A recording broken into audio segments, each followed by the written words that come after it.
Hello listeners, I'm your speaker Casey and welcome to this week's episode of the Cult Vault. Today we are diving back into a topic that we've previously covered on the show, but we're coming at it with a new perspective. But firstly, let me give a warm thanks and huge welcome to my newest patron, Kenneth. I'm so happy to have you here supporting the show and accessing the exclusive content which includes ad-free episodes and exclusive deep dives into infamous cults. With your support and the support of others, I am now past my first Patreon target. Thank you so much, Kenneth, for your help, and to everybody else too. I've also made the business decision to include a few more advertising slots in these episodes. They are usually 2 to 3 hours long, sometimes longer, and most of the podcasts that I listen to include many more ad segments for just 30 to 60 minutes of audio. So I do apologise for including these, but hopefully they will help in growing the podcast and allowing me to upgrade and update some things. And if you skip ahead 60 seconds when you hear the advertising music, hopefully you won't have to sit through too many of the ads. As those of you who tune in weekly will know, you can get 10% off CrimeCon UK tickets using the code CULT at the checkout. You can now purchase Cult Vault merchandise from my website cultvaultpodcast.com, where you can also nominate people for Ally Awards. Don't forget, you can be in with a chance of winning a copy of Mary Mahoney's Abnormal Normal, My Life in the Children of God by following, liking and commenting on social media content across February on Twitter and Instagram at cultvaultpod. Now let's get on to today's episode. With one of my incredible patrons taking the lead on today's content, here is Jordan talking with us about the Assemblies of God. So hello Jordan and welcome to the show. We're going to be diving deeper into a topic that has already been discussed on the show, but I think that you'll be able to bring a really interesting and different perspective to this topic. So would you like to start by introducing yourself to the listeners?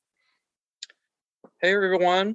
My name is Jordan. I was in the Pentecostal Christian Church for the first 24 years of my life. I've been out of church now for about 6 or 7 years. And I have a family, a wife, a daughter, a dog. And between them and my job and my friends, they keep me really busy. And for people that may not have heard too much about this movement before or tuned into some of the previous content covered on the show, would you be able to give the listeners a brief history of Pentecostalism, sort of like a 60-second roundup? Yeah, I'll try my best. There's a lot here, but I'll try to keep it brief. So, a lot of people in the Pentecostal scene, a lot of the churches and sects of churches that came out of the Pentecostal movement, a lot of them go back to the Azusa Street revival, which I think a lot of your podcast has kind of covered before. But really, sort of the origins of Pentecostalism kind of start before that revival. And the main leader or ministry of that movement, of the Pentecostal movement, is Charles Fox Parham. And he got a lot of ideas from other late 19th century, early 20th century Bible cults. These were pre-Pentecostal movement Bible cults. And he was a Methodist pastor, but I don't think he was ever ordained in Methodism. He had a lot of problems with the people inside of his denomination, and so he split from them and he was trying to start his own denomination. So one of the guys who was a really big influence on pre-Pentecostals was a guy named John Alexander Dowie. He's kind of considered the first modern faith healer type guy. Okay. He had a cult in Zion City, Illinois. And the other guy who was like a really big influence on Pentecostals was Frank Sanford, of the Shiloh cult in Durham, Maine. So these guys were really influential to Charles Fox Parham, and he got like a lot of his theology and teaching from these people. So, and would you say that the Azusa Street revival is kind of on par with things like the Second Great Awakening of Christianity that we've spoken about on the show, where more sects are born from like people getting together, realizing they don't agree with each other's ideas and their interpretations of scripture, and sort of having like a whole group of people say, well, I'll go this way and I'll go that way and I'll go this way, and then all of a sudden there's loads of different branches of the same sort of thing?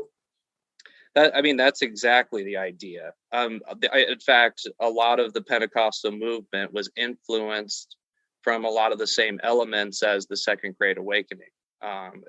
These are what they call restorational movements, which means, restoring, trying to get back to the early Christians or original church. So, and is there a particular part of America where this was more prevalent than others, or did it kind of spread like quite quickly across the US and further afield? I would say it's spread pretty far and wide. I'm from the Midwest, so it's super big in the Midwest, and caught on really heavy here. But there's strong Pentecostal influences in California, some parts of the South. So I would say for the most part, pretty far and wide. Okay. And at the point where you are a part of the Pentecostal faith, are you in an identifiable sect or branch of Pentecostalism, or is it sort of just under the Pentecostal title and generic in the sense that it's got no specific sect attached to it? I would say it's a very recognizable Pentecostal sect. In fact, it was one of the first Pentecostal sects, and it's very large, the Assemblies of God. And, there's over 3 million members in the US and almost 70 million worldwide. So it's a very big Pentecostal denomination. And do you know how the Assemblies of God differentiates itself from other branches of Pentecostalism? Yeah, so I know the main difference is Trinitarian Pentecostalism versus Oneness Pentecostalism, which I think basically means that, the Assemblies of God, they believe in the Trinity, Father, Son, Holy Spirit. Versus other forms of Pentecostalism really kind of teach that I think the idea behind oneness is Jesus is the only way. Jesus is kind of the only way into heaven, and I kind of understand that argument, but the Assemblies of God actually kind of debated this when they were first starting, and they just kind of decided to go with the traditional Father, Son, Holy Spirit as far as their interpretation of the Bible. So, okay. And you've mentioned at the start of the episode that you've got a pretty fulfilled life at the moment with your own family, children. You've got your dog and your wife, and you keep yourself kind of busy, and we spoke before about kind of enjoying the holidays and enjoying seeing the new year in. So at the point where you are a member of the Pentecostal church, is this sort of second and third generation situation where you're born into the movement, or did you find yourself converting as you were already sort of growing up and older? I was born into the movement.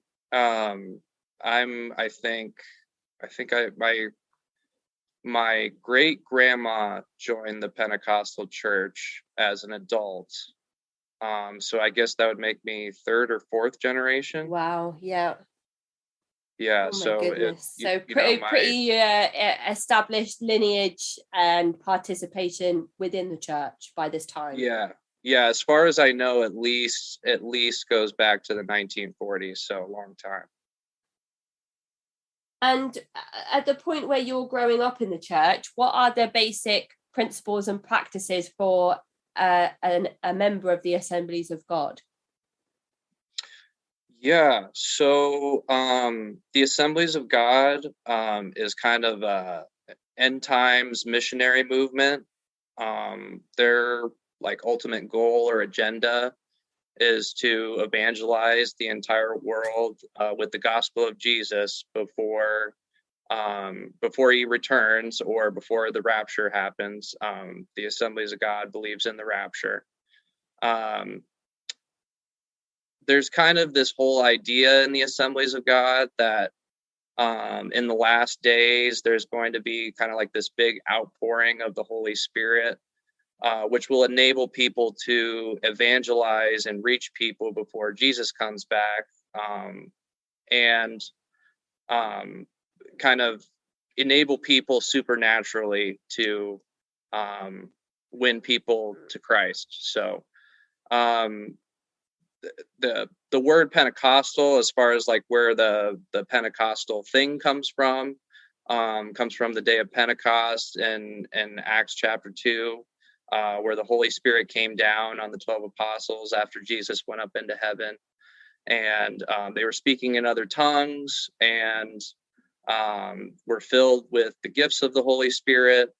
And the Pentecostals, they're trying to connect back to those early Christians, those early evangelizing days before the Christian church was established. So I would say, evangelizing is like the most important thing to the Assemblies of God. All the most dedicated and respected members are either in some sort of ministry or missionaries or evangelists. And these could just be in the United States or all over the world. The church puts a pretty heavy burden on the congregation to evangelize because it's an urgency. Jesus could come back any day. So, right. And it's a fundamentalist religion. They believe the Bible literally. So they believe that the Adam and Eve story is like 100% true, that, the story of Noah building the ark is true, that, Moses was a real person, all the like kind of sort of almost cartoonish Bible stories that you hear about. They think those things are real and actually happened because they believe that the Bible is literally true. They're pretty anti-intellectual, pretty against science and the scientific community. Not really a whole huge emphasis on education in the Assemblies of God. I would say overwhelmingly that it's conservative Christian evangelical movement. Not really that much different from other evangelical churches in the United States, anyway. And they believe in original sin, which means that man is basically evil and sinful because Adam and Eve sinned against God.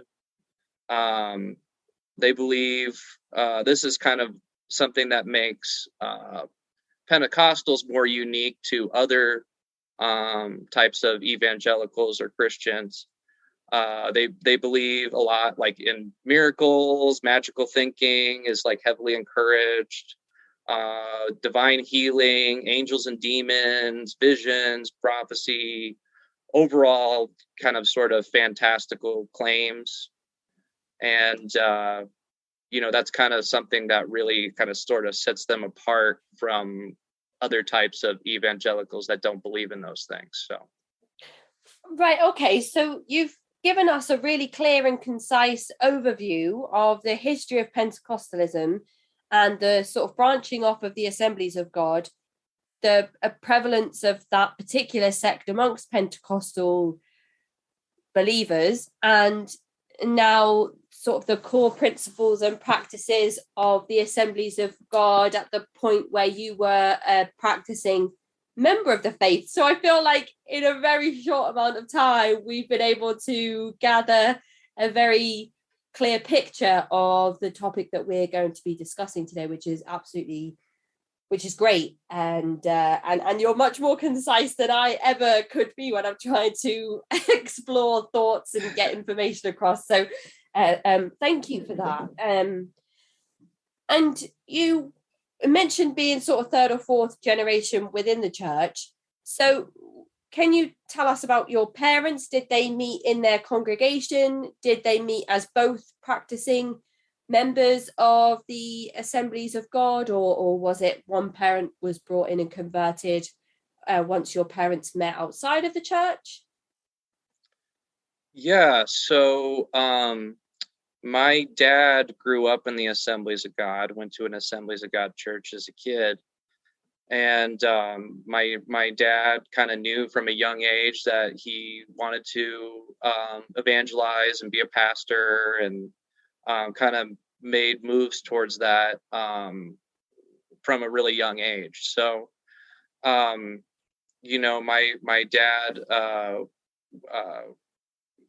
went to Bible college, became a ordained pastor in the Pentecostal church, became a youth pastor. He was a youth pastor for about the first 9 years of my life. So as a kid, that's what I remember him as. Mm-hmm. And he was youth pastoring a church in Chicago.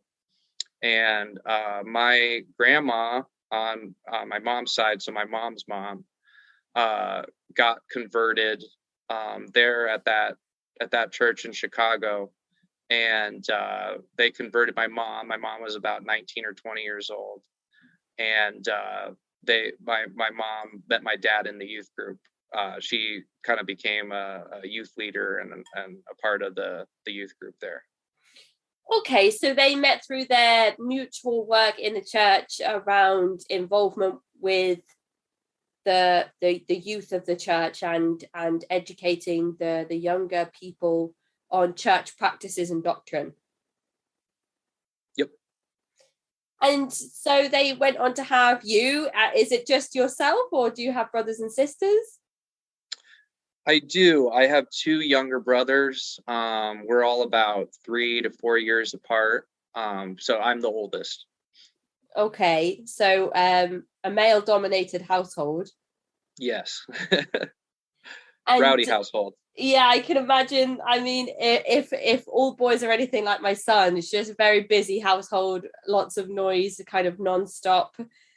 Yeah, my son is just busy all the time. He never stops. So I can imagine sort of 3 boys and your father with your mum in the home was a very busy house indeed. And and I wonder if your childhood looks particularly different because of that, in terms of the patriarchal way in which a lot of these faith-based groups position themselves. Do you feel like if you would have had sisters that it may have been different for you growing up in terms of the purity culture and everything that comes along with Pentecostalism? Yeah, I 100% do. It totally, I mean, having all boys in the house totally influenced the way that I viewed relationships and women in general. I think that played a huge part of it, of course. What was your education like as 3 boys growing up in a house with a very devout and practicing father who has planned to kind of be one of these evangelizers for as long as he can remember? So we were homeschooled, all 3 of us. And so my mom was a stay-at-home mom. She didn't work or anything. So, and she decided that that's what she wanted to do. That she wanted to teach us at home and kind of keep us away from sort of the secular influences. I didn't view it that way at the time when I was a kid. I thought that, my mom just really kind of cared about educating us and making sure that we got the attention that we needed. Because we were all kind of a little bit rowdy, a little bit, sort of had trouble sitting still and stuff and all that. So, I mean, just really normal kids, but, I viewed it as she was really trying to make sure that we got the attention we needed, but really it was kind of to shelter us and kind of keep us away from secular education, secular culture, and sort of immerse us into this evangelical Christian culture.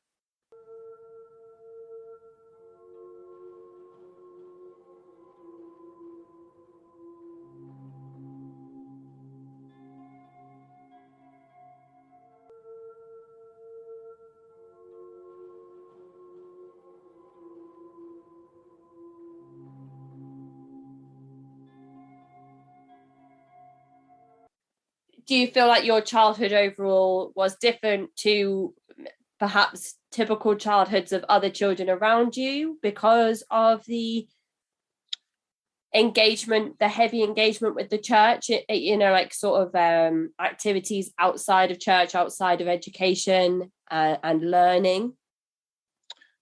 Well, when I was like elementary age, I didn't really feel necessarily like an outcast or that I was different or anything, because we were always a part of churches that had a lot of members going to the church. And so there were always lots of kids around to meet and be friends with and play with. And, my parents didn't shelter us really from kids in the neighborhood. So I actually had like a really, really good childhood. I really enjoyed my time in the church as a kid and enjoyed all the programs and things I got to be a part of. I enjoyed all my neighborhood friends and really, really had a pretty good childhood. I made a lot of really great friends. And you said that you have a great group of friends today as well that you kind of chat with a lot and they keep you nice and busy. Yeah, absolutely. No friends from that far back, but kids from middle school and high school and college, I'm still really good friends with today. So fantastic. And when it came to church-related activities as a child, do you remember any services or things that you were absolutely expected to attend, or any extra things that your parents either encouraged you to attend or you decided you'd like to be a part of, like perhaps the youth group itself was something that you would enjoy outside of the mandatory services for practicing a Pentecostal? So when I was a kid, elementary age, there were lots of different things for kids to do, and kids actually had their own sort of church services even on Sundays. So the kids would they might be actually I think they even had their own worship services. So usually on Sundays you would go into kids' church and they would have their own worship service for kids, and it would be all kids and everybody would go up and dance and stuff during the worship service. And there would be a children's pastor that would preach a sermon specifically aimed towards the kids.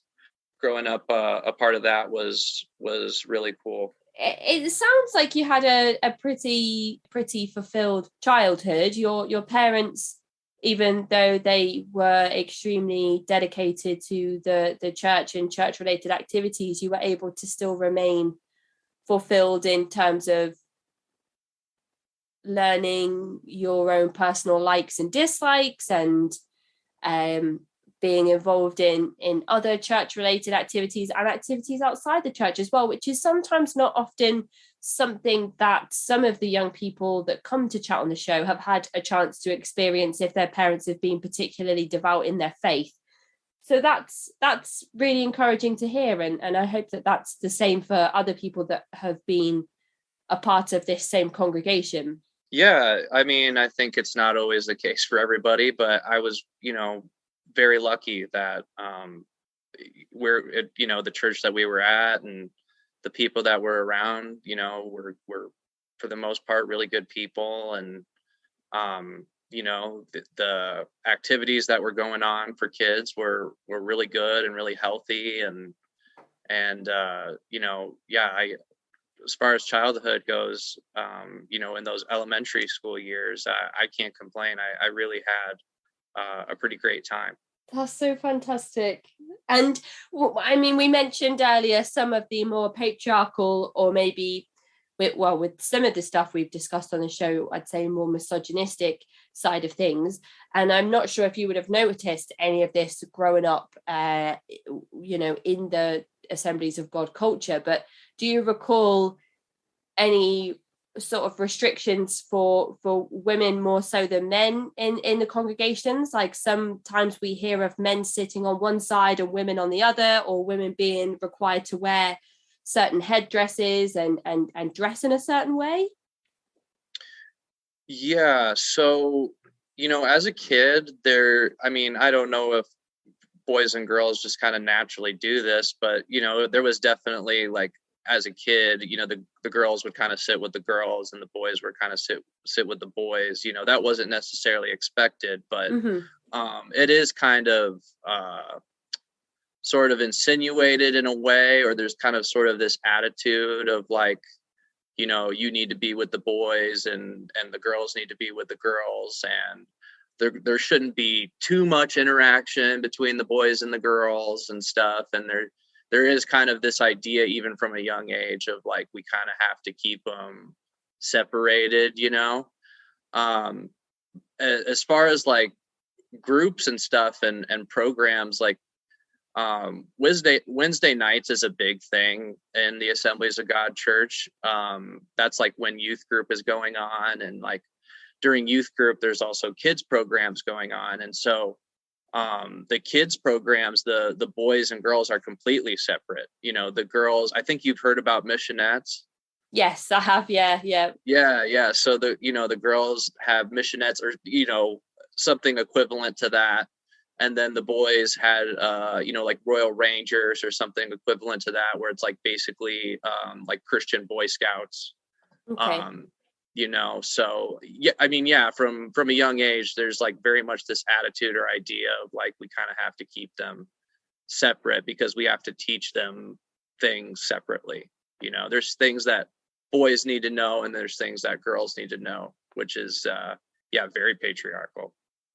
And from what we've heard on previous coverage of the show, the stuff that the girls are being taught is not necessarily healthy relationships, sex education, kind of understanding your body and how your body works, but more so why you shouldn't make a boy's mind wander with the way that you're dressed, or the makeup that you wear, or the length of your hair, and such things like that. Yeah, exactly. Yeah, it's very, very toxic and damaging, I think. And I think it's just important to highlight this. And I know if anybody's an avid listener and has listened to all the coverage of, of previous episodes and the Pentecostal series specifically, I feel like it's important to highlight in these high demand religious groups the similarities, because even though some of the translations of scripture, or the way that the scripture has been identified by a different sect or branch of Pentecostalism or Christian faith overall, even though some small interpretations will be different and some practices will be slightly different, the overall message seems to be the same. There's still the same earmarks of practicing Christians and practicing Christianity as a religion and a faith, but just kind of within the boundaries of your own movement. So, not just Pentecostalism as an umbrella term for the faith, but the Assemblies of God specifically. So I feel like it's always really interesting to draw those parallels between other very interesting and high demanding groups such as the Assemblies of God in comparison to other religious groups that may not even identify as Pentecostal at all. Even talking about Judaism and Mormonism and the links between the Latter-day Saints and Pentecostalism with the Second Great Awakening and the Azusa Street Revival and all of those things. And even then talking about how the Seventh-day Adventist Church takes its inspiration from Judaism, even though it doesn't align itself with Jewish people, and it's actually very racist and anti-Semitic. And so another tangent from me, but just a quick explanation on why I think it's always interesting to draw those parallels. As you grew up in the church, and you mentioned sort of the elementary years were kind of, you had no complaints, very fulfilled, very happy. Did you start to notice any difficulties for you as you got older in terms of having friends outside of the church, relationships outside or inside of the church, your leisure time being taken up too much? Yeah. So, in those early years of my life, things were pretty good. But, as I started to get older and started to, hit puberty and get to middle school age and started growing up and becoming a teenager, especially those middle school years were very, very difficult for me. And a lot of that, I think, had to do, there was a lot of different factors, right? But a lot of it had to do with, kind of the messages that I heard around sexuality and purity culture, and a combination with that, and going overseas. My dad was eventually called to be a missionary, when I was about 8 or 9 years old, and we left the country, and I had never been out of none of us had ever been out of the country before, and my dad became a missionary to Africa, and so going to Africa and experiencing that, and then my dad, deciding that that we weren't going to do that anymore, and that he was going to become a youth pastor again, and coming back to the United States, having those experiences over there, and then in a combination with that, and like the actual theology and doctrine that I grew up with in the church, I was experiencing a lot of confusion, and there was a lot of internal struggle. I imagine it's kind of like feeling in a constant state of upheaval when you feel like a decision has been made and it's final, and then all of a sudden it's kind of like the whole situation changes again when your father makes a decision and changes his mind, and you're told that there's going to be this big change and Africa's being involved. And at that age as well, Africa feels like a different planet. Like, it feels like it's so far away. And well, I don't know what it was like for you, but when I was that age, all I knew of Africa was what I watched in documentaries about animals. So all I would know was the Lion King and zebra and giraffes and exotic animals that lived really far away on another plane. I didn't know too much about overpopulated areas with high rates of murder and crime and drug cartels and corrupt governments and all of those, and shanty towns and all of those things that you learn about as you grow up. But to hear the word Africa at that age, I don't know if that was daunting to you at all. At the time, I saw it as kind of like sort of a cool opportunity. And I fully believed that at the time that God was really calling my dad to go over there to evangelize and bring people to Jesus. And so, I wasn't thrilled about like leaving my life there and leaving my friends there, but it was kind of an exciting opportunity to do something big for Jesus, Mm-hmm. in a third world country where um, where there isn't necessarily a huge Christian presence there. I thought of it as like a really cool opportunity at the time, but Mm-hmm. When I got over there and actually experienced it, we had like a little bit of prep beforehand. Our parents kind of told us, what it was kind of going to be like over there and what to expect. And it was, kind of pretty much exactly what they said it was going to be, but, definitely experiencing it Yeah, firsthand. absolutely. I It's mean, very changed. different. Yeah. Yeah, it changed. I mean, it really changed everything for me. I mean, that I would say that was like a very pivotal point in my life where Wow. my entire, American bubble or American worldview was shattered at a very young age. So It's definitely, as we are taught over here in the Western world, an impoverished continent, and I know not every part of Africa is going to be as bad as what we are shown on the TV, especially during charity campaigns to feed the extremely impoverished and hungry parts of Africa. I guess that was my next introduction to some of the parts of that continent, was the struggle and the suffering that some people experience over there. And to be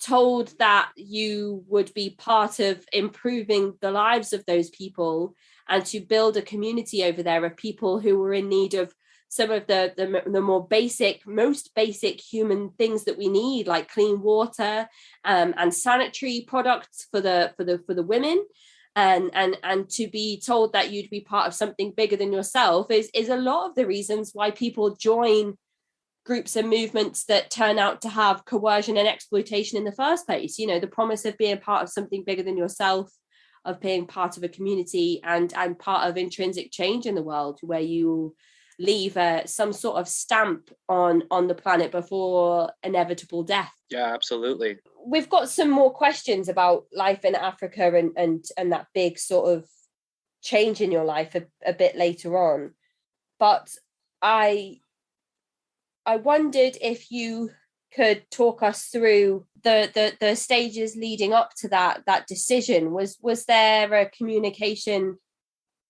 with your parents? Was there any sort of pre-warning that your father was being looked at for this position? Was there any hints, or was it out of the blue one day your father comes home and says, "Kids, we're going over to Africa"? Yeah, so it was out of the blue.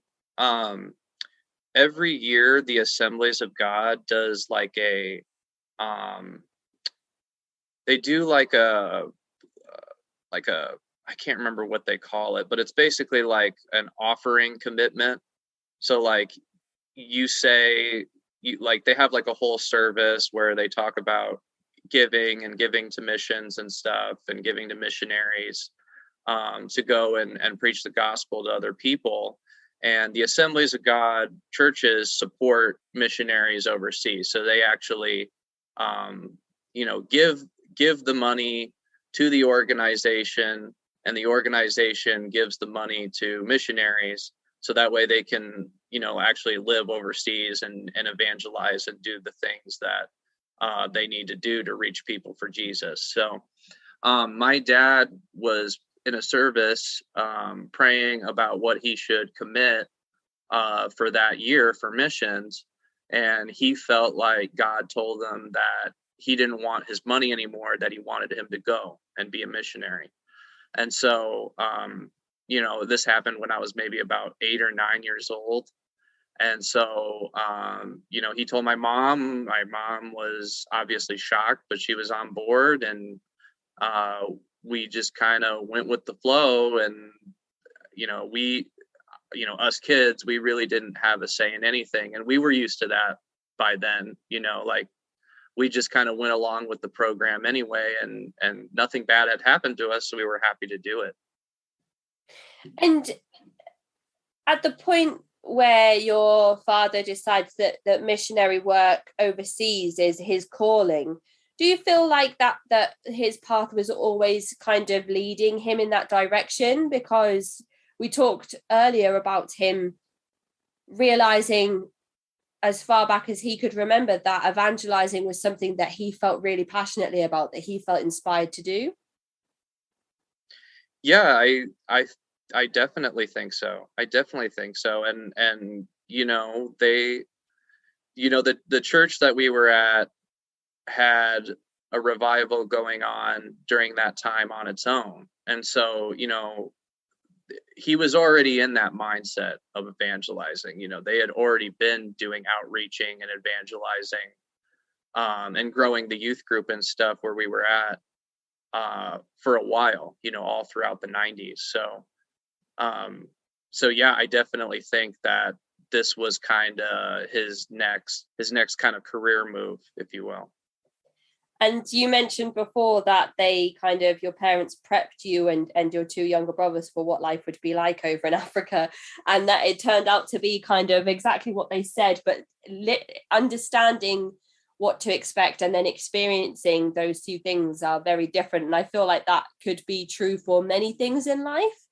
Like the thing that I related that to when you said that specifically was how tired people tell you you'll be once you're a parent.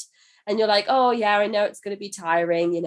I've had a few nights where I've had no sleep and I've gone to work the next day. And then you actually have children and realize that it's like a level of exhaustion that you just never even comprehended could exist. So I understand that there are times in life where people will tell you how something is going to be, and you kind of think to yourself, okay, yep, I can see how that's going to happen and what that might feel like. And then experiencing that is very different to how you imagined it. So what did your parents sort of tell you to expect once you got over to Africa?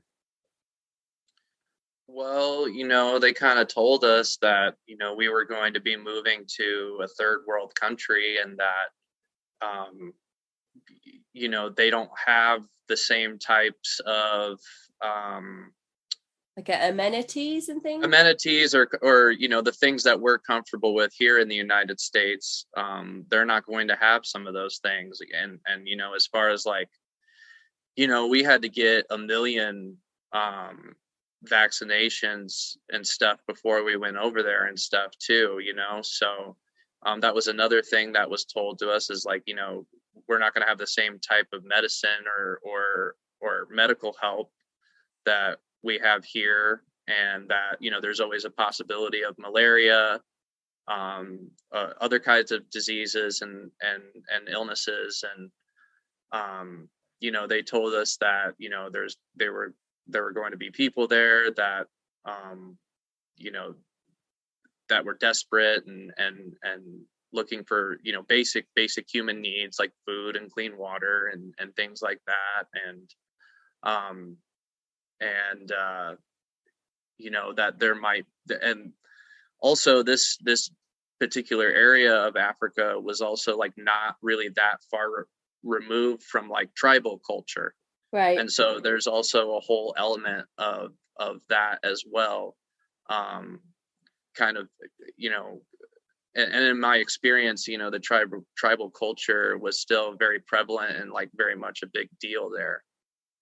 People really spoke, like normal everyday people really spoke in tribal languages. They didn't really speak the national language or anything like. I mean, they would if they had to talk to Americans or Europeans or generally white people. They would talk to us in the national language, but for the most part, they talk to each other in tribal languages, and and most of that, what they told us, ended up being true. But to actually see people really starving and begging for money, to see to see in real life people like dying of malaria or AIDS, to see like most of the people around are younger, like most of the people aren't getting that old. To actually see that and like see children and stuff, it was very dark and very traumatizing. And like I said, that shattered my worldview at a very young age. It's I imagine very distressing for somebody of your parents' age at the time you were over in Africa to experience these things. But for a young person without much experience in the world and without being older and having sort of life experiences and understanding different cultures and communities, that must have been traumatizing to see those things at such a young age, especially, as you said, outside of your kind of Western bubble. Yeah, very much so. I mean, like we were saying earlier, to be prepped for it and talk about it is way different than actually experiencing it. And it was very traumatizing as a kid. I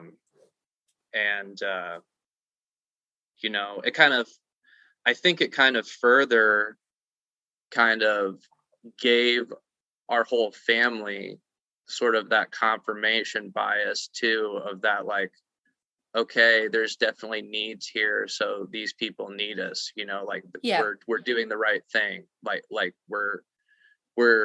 we got our work cut out for us and we're going to help these people. When you mentioned before that there were a lot of vaccinations that you needed before you moved over to Africa, how does the church view vaccinations overall? Do you feel like that during this whole pandemic there may have been some difficulties around people getting vaccinated or remaining unvaccinated? Coronavirus is very different to some sure. of the things that people experience over in Africa. I know that I think typhoid is still very prevalent over in some parts of Africa, and obviously that's extremely dangerous. And as you mentioned, there are things like malaria and AIDS over there as well, which again is the cause of many deaths over in that part of the world. So I know that coronavirus is a very different thing to compare, but the vaccination question is still interesting, just to kind of as an aside.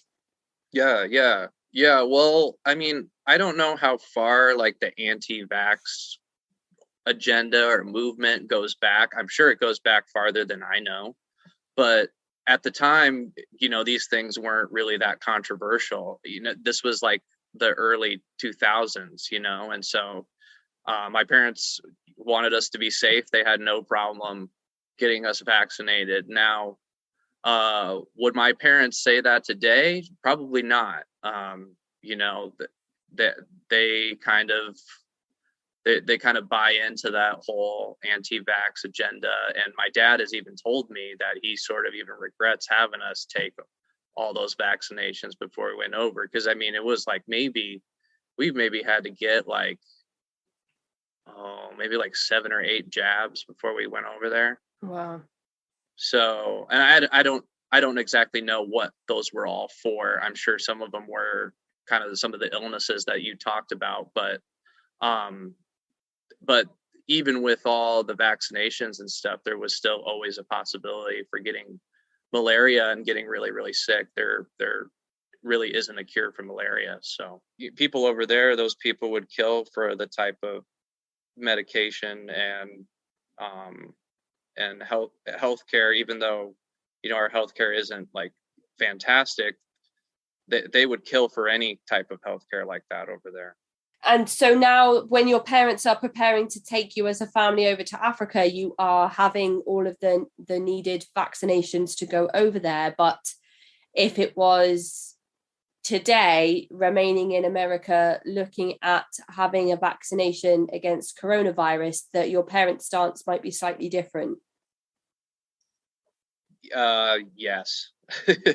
To shortly put, yes. Yeah, and I know that's a difficult one because, as I said before, coronavirus, if you are fit and healthy and within a certain age range, it's not necessarily seen as something that is going to be critical or fatal for you. Whereas, we talked about malaria, which I think can be deadly for any person that contracts it in certain circumstances. So I know that those two things kind of aren't easy to look at and kind of and pick apart, but just the vaccination side of things is interesting because, again, in some of these Christian-based movements like Pentecostalism, there are a lot of things around anti-medicine, anti-pseudoscience, like psychologists and therapists, and a lot of the, as we talked about before we hit the record button, a lot of the evangelical movement at the moment are almost radicalizing or extremist in their anti-vax views in some parts of America, and it's actually getting quite scary to observe as an outsider looking in at all of that unfolding at the moment. Yeah. I mean, a lot of just the whole anti-science, anti-scientific community, Western medicine, that whole sort of ideology is really, really scary. And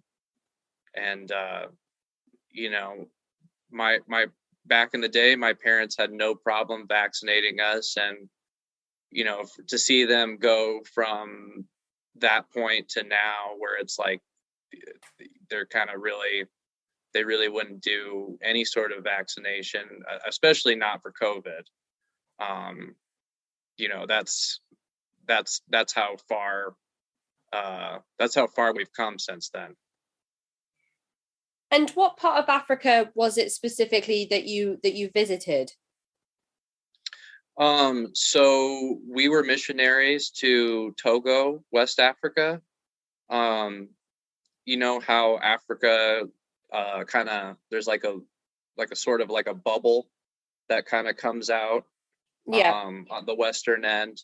So, we're down at the bottom of the bubble, just kind of like a tiny sliver of a country, right next to like Nigeria, Benin, Ghana, like that area. Okay, so you've got sort of on that bubble that you're speaking of, you've got sort of Tunisia and Morocco towards the top, more closer to Europe than the part of Africa you're sort of towards the very bottom. And even though it's kind of called the kind of west of Africa, you're sort of down towards Ghana, Nigeria, Guinea, and those parts of Africa as a continent. Yep, exactly. And is it, if it's towards the bottom, my geography is not great, so I might sound really silly to anybody that's listening now. Obviously South Africa is at the bottom, but if you're talking about that bubble that sticks out, I think you're near the coast, maybe near the ocean. Yes, yeah. Well, so I know Nigeria is kind of near the water anyway, so I might be completely off the mark here and sound really like. No, you're right. No, you're right. The city that we lived in was right on the coast, which was the capital city. We were right by the ocean. But you further north you go, you're not that far away, but you still drive a little ways and you're not near the ocean anymore. So I mean, but you're right on. It's like pretty much right near the coast there. Right. So did you have sort of access to the beaches or anything like that whilst you were there, or when you arrived, was it ruralness and palm trees and whatnot? Yeah, very tropical environment. Yes. Was the change in weather something that you anticipated, or was it sort of a shock when you stepped off the plane? I thought I had been to Florida before, and like it obviously Togo, Africa is much different than Florida, but kind of same tropical environment. You'd experienced extreme heats almost. Yeah. I mean, I've been to Florida, and compared to England, that is extreme heat. Right. Well, yeah, where I'm from in the Midwest here, I mean, that's like, it's completely different, but I thought it was cool. I liked it. And I've always been a fan of like the summer months anyway. I always really enjoyed the summer. And so like the heat and stuff, I did not mind that at all. And I suppose if you're towards the coast, you have the beaches and the breeze, and it's not kind of even if you're in humid areas, you still have access to those more refreshing parts of the country, instead of being sort of isolated and stuck in the ruralness in the middle of the country. Yeah, and like being in the capital city and stuff, there's lots of people. But yeah, it was very beautiful, very beautiful. And when you planned to leave, did you get told that to pack certain things? Did you have to kind of restrict yourself on what you took over there? Did your family sell the family home, or was there a plan to return back to where you were living before you made the big move? What was that whole process like? So in order to actually move over there, what people do, who in the Assemblies of God anyway, what people do is they raise missions funds. So my dad would like go all over our state and like all over like kind of the general Midwest to these different Pentecostal or Assemblies of God churches and try to raise missions funds and get people to commit a certain amount of money a month towards our family to support us while we were overseas. And so that was like a whole like year's process. And then you go over there and it's usually like around 2.5 years, 3 years, and then you come back after that to raise more missions to go back over there. So the reason why we left Africa in the first place was because my mom had gotten malaria really, really bad, and she had it for like a month and a half almost. And she thought she was going to die, and it was really, really bad. And so my dad decided that for her safety and stuff, we just weren't going to go back over there. And I think there were probably other factors too, but that was really, if I had to say it from my perspective, that was really the main factor. And so we kind of ran out of our missions funds anyway. And so we were going to be in the United States, regardless if we were going to come back or not. So you mentioned there that your mum got sick. Once you'd made the big move over to Africa, there must have been a lot that happened in between you arriving and you leaving. What was your sort of, you're not of age yet to finish school, so how was your education managed at this point, and what did your day-to-day look like whilst you were helping with the missionary work over in Africa? So a lot of my day-to-day didn't really change much from my day-to-day back home. I would still kind of like be out and about in the neighborhood trying to like make friends and stuff. And I was homeschooled, so that was like an easy transition. You just keep doing your homeschool work as far as education goes. And I mean, as I got older, my mom started to be less and less involved, and I was kind of more self-taught because, my mom's not like an educator or a teacher or anything. She's really not like qualified to be teaching. So it was just kind of like whatever curriculum I had, I would just kind of do the curriculum for school. And then once I was done with that, I'd go outside and play soccer. I mean, soccer was like really big for me. That's what I grew up playing pretty much since the time I was 9 or 10 years old. So before we moved to Africa, we actually lived in Albertville, France for a year to study French, because that's the national language in Togo was French. Right. And wow. so that was that was an interesting experience in itself, because I actually went to public school for the first time there. So you'd had a taste of what it was like to kind of uproot yourself as a family and live somewhere other than where you'd grown up. You already sort of had an experience of what that would be like before your big move to Africa. Yeah. I mean, definitely not as like, I mean, it was a culture shock for sure, but it definitely not as culture shocking as going to Africa. But yeah, I mean, especially in a little mountain town in France, like the culture is very, they're very, they have, I would say that they have somewhat healthy sense of nationalism. And so, like, you're expected to speak French there. People will help you out, and they're kind and they're generous, with helping you with stuff, but they're not going to make it easy for you, and so it was kind of hard to know like what was going on all the time there. But yeah, I had already kind of had an experience of being in a different culture and different environment than what I had grown up in. And in your year of living in France, do you feel like you picked up enough French to kind of have like fluent conversations or semi-fluent conversations? Yeah, I would say so. The more you don't use it, the more it kind of just goes away. And so I wouldn't say I'm not fluent at all in French anymore. But as a kid, in middle school and stuff, I was very fluent, and I could definitely get by, and I could talk to people. And,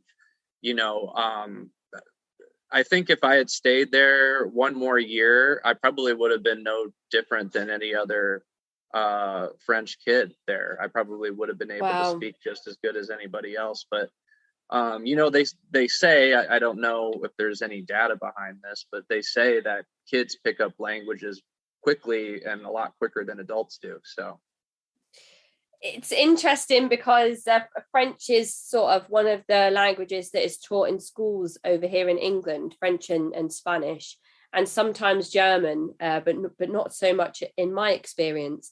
And even though those classes are, one language is mandatory, or at least it was when I was in school, I'm not sure what it's like now, especially for your GCSEs, which is sort of before you choose which subjects you want to focus on as you get a bit older and closer to college age. And I just remember really not concentrating that much in languages and not understanding languages, and now feeling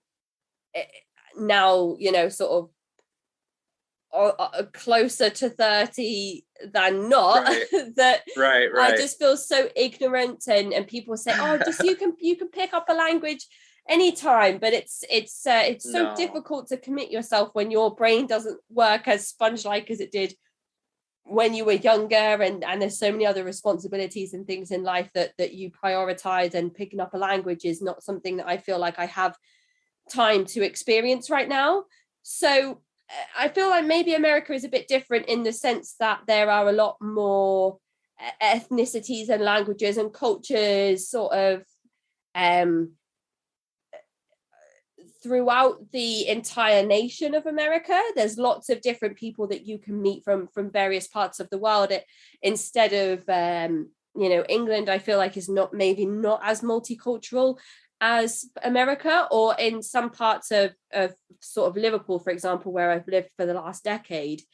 There are parts of Liverpool like Chinatown, but then the Chinese community is very much sort of segregated from the rest of the community, and not forced segregation, but sort of they've decided to the Chinese community has decided to remain insular in certain parts of Liverpool, instead of maybe integrating more than other communities might do so. So even then, I feel like it's difficult to have a sort of like a inspirational passion to pick up another language because I'm not working with or alongside people of different nationalities all the time. So I don't know if French is something that's come in handy for you since you've left Africa or since you've left France, or whether you've thought to yourself, wow, I should really, go back to learning another language in the parts of America that you've grown up in. Right. Yeah, well, it's like, the thing is if you're not put in a situation where you're kind of forced to use it all the time, you just kind of lose it. I think everybody who is an immigrant or from a different country, would prefer to speak their own native language. And so if you're not put in situations where you're forced to use it all the time, or where you have to speak it, it kind of just dwindles. And so, yeah, I've tried to go back to French before, but again, it's like I just really don't have any use for it here. And I wish I could say that like America is much different from the UK in that respect, but we're really not. We're just as ignorant, and maybe even more so. There's kind of like in America, there's kind of like this whole idea of like the American bubble, where like we're only really concentrated and only really worried about things that are going on here, and like what we'll like certain things will come up and we'll see things from other country, like when Brexit was going on in the UK, people would talk about that because it was in the news, right? But like for the most part, that kind of like came and went, and then we're back to like American stuff, Right. So we're just as ignorant here. I mean, there are a lot of cultures and ethnicities here, but it's kind of like you're saying, with the Chinese community in the UK. I mean, it's the same way here. Like there's certain communities that have sort of isolated themselves and segregated themselves away from integrated society, just because they're far away from home, and that's kind of how they stay in touch with their cultural background and stuff, is just by their cultural being together, which is fine. I don't blame them for that. The cultural practices may be very different to what we understand and experience ourselves, and maybe because of our ignorance in the two nations that we've grown up in, perhaps people don't want to integrate with us because they can see that we're ignorant, and they can see that it might just be more effort than it's worth to try and get people to come and experience their culture and their traditions and understand them with an open mind, as opposed to being like, I don't approve of your traditional tribal tattoos and piercings or whatever it might be that is different to the culture that we've grown up in and know. So I can see why a lot of people may decide to keep themselves away from communities that they live next to, which is unfortunate, really. But then again, I think we talk a lot on this podcast about why it's important to be open-minded and accepting of people, and why there are not enough people in the world that do that, especially around the LGBTQIA plus community that we discuss so openly and at length on the show. Yeah, absolutely. When you were over in Africa, when you'd made that move, you had your year in France and you moved over to Africa. The climate is different. But you live in a beautiful, vibrant place. Your curriculum is sort of made up of what you would have been studying had you remained in America, as best as your mum can help you with in terms of keeping on track with that. What does the missionary work look like over there? Is it all of you taking part, or is it your father's responsibility to carry out that work? Well, it was mainly my dad sort of doing that work, and the sort of the people group he was trying to reach was the young people. And there was a lot of young people in Togo because people just, quite frankly, because of diseases and illnesses and you know, the million other problems, starvation, no clean water, people just didn't get very old there. And so my dad, you know, with his background in being a youth pastor and working with the youth, really tried to bring that sort of expertise, I guess, into evangelizing the youth there. And Right. so there were a lot of different things that they did. My dad wrote a curriculum for youth pastors there in the country, and he wrote it all in French, which, you know, super proud of him that he was able to accomplish something like that, because, you know, he really struggled with the language stuff. I mean, that was super hard for him. So the fact that he wrote an entire book in French and was able to, you know, make that available for people was, in my opinion, pretty impressive. But yeah, he did that. And then they also, you know, went around and got approval from schools to do like these sort of outreaches at the school, where they would like hand out tracts to give to kids that had, like, you know, Bible stories in them, and told them about the gospel of Jesus. And they do, like, you know, like music and dances, sort of like during the school assembly stuff, you know, between the kids' lunch period or something like that. So and they took volunteers for that came from the United States to do that, bunch of young people. And so they traveled all around Togo doing just that, going to different schools and stuff. So, and are you experiencing the culture fully, do you feel? Like, are you spending time with the other children outside of the missionary work and really understanding what life is like for a young person in that part of Africa? Well, I did travel a little bit with my dad when they were kind of going on that school tour, but you know, there was actually a British boarding school near my house. Okay.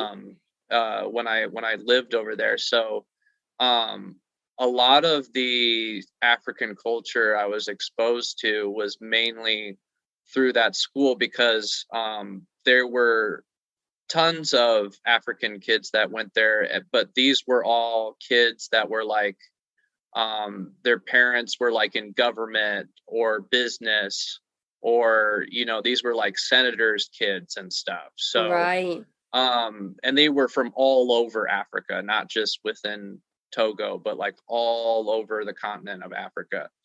And it was easy to talk to people because it was a British boarding school and everybody spoke English. So I met kids from all over the world there.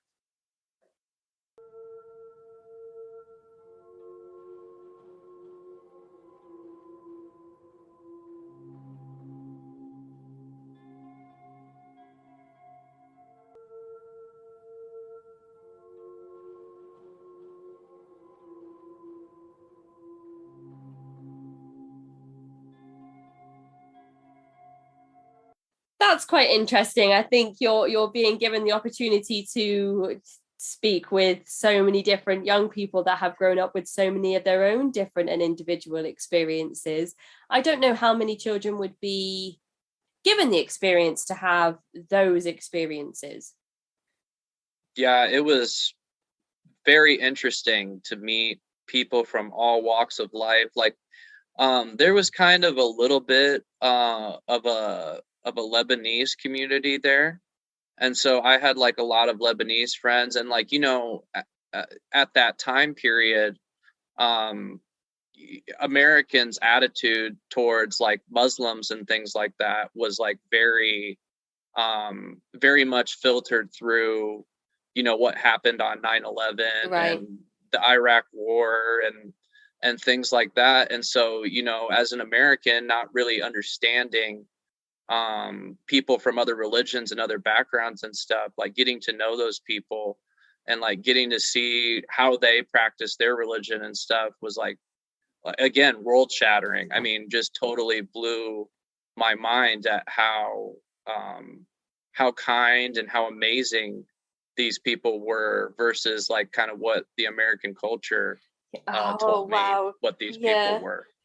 That's so interesting to think about, you having that sort of boy in the striped pajamas moment where you're coming into contact with people as opposed to a label. So, sort of if you take Muslim as a derogatory label that may have been associated with that particular faith after the events of 9/11 and the extremist behaviors of the perpetrators involved, as opposed to each person that individually practices a relatively peaceful religion, and members of the Islam faith, to meet individuals and be able to realize that the derogatory label is not universal amongst every person that practices that faith. Again, even for a young person, as you said, must be earth-shattering.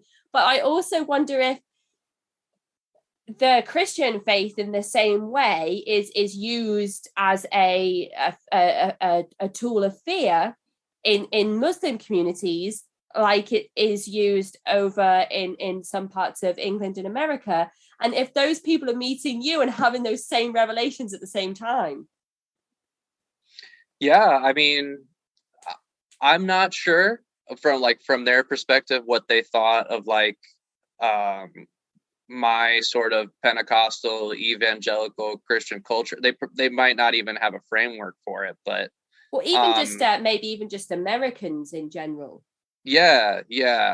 Well, I know they had a few Americans that went to that school, so like, and again, these kids are exposed to people from all over the place. I mean, literally all over the world. I mean, I think there were kids even from Argentina there.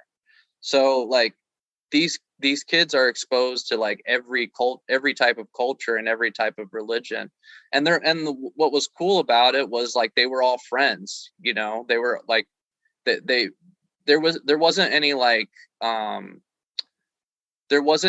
real cultural or religious element like separating or like segregating them. Right. And being exposed to that was like really influential. Do you feel like that shaped sort of where you are now, or it changed how you felt growing up as a member of the Assemblies of God? I think it made things really confusing for me because, I had like this certain expectation from the culture and like sort of the attitudes that I grew up with, and then being exposed to something that was completely different. It was like, it kind of helped. I mean, really the whole experience helped plant some of those seeds of doubt, from that age. But like, as I got older, that those seeds of doubt began to grow. I suppose that when you are grown up being told that your faith is the one and only truth faith, and the only one that can save you in a doomsday apocalyptic sort of based faith that like the one that you grew up in, to meet people that you really sort of bonded with and had these connections with who were parts of other faiths, to then be told that they won't be saved, or they are damned because they aren't part of the Pentecostal faith or the Assemblies of God specifically, must have been a difficult message for you to understand, especially when you're just kind of creating friendships with these people who seem just the same as you are.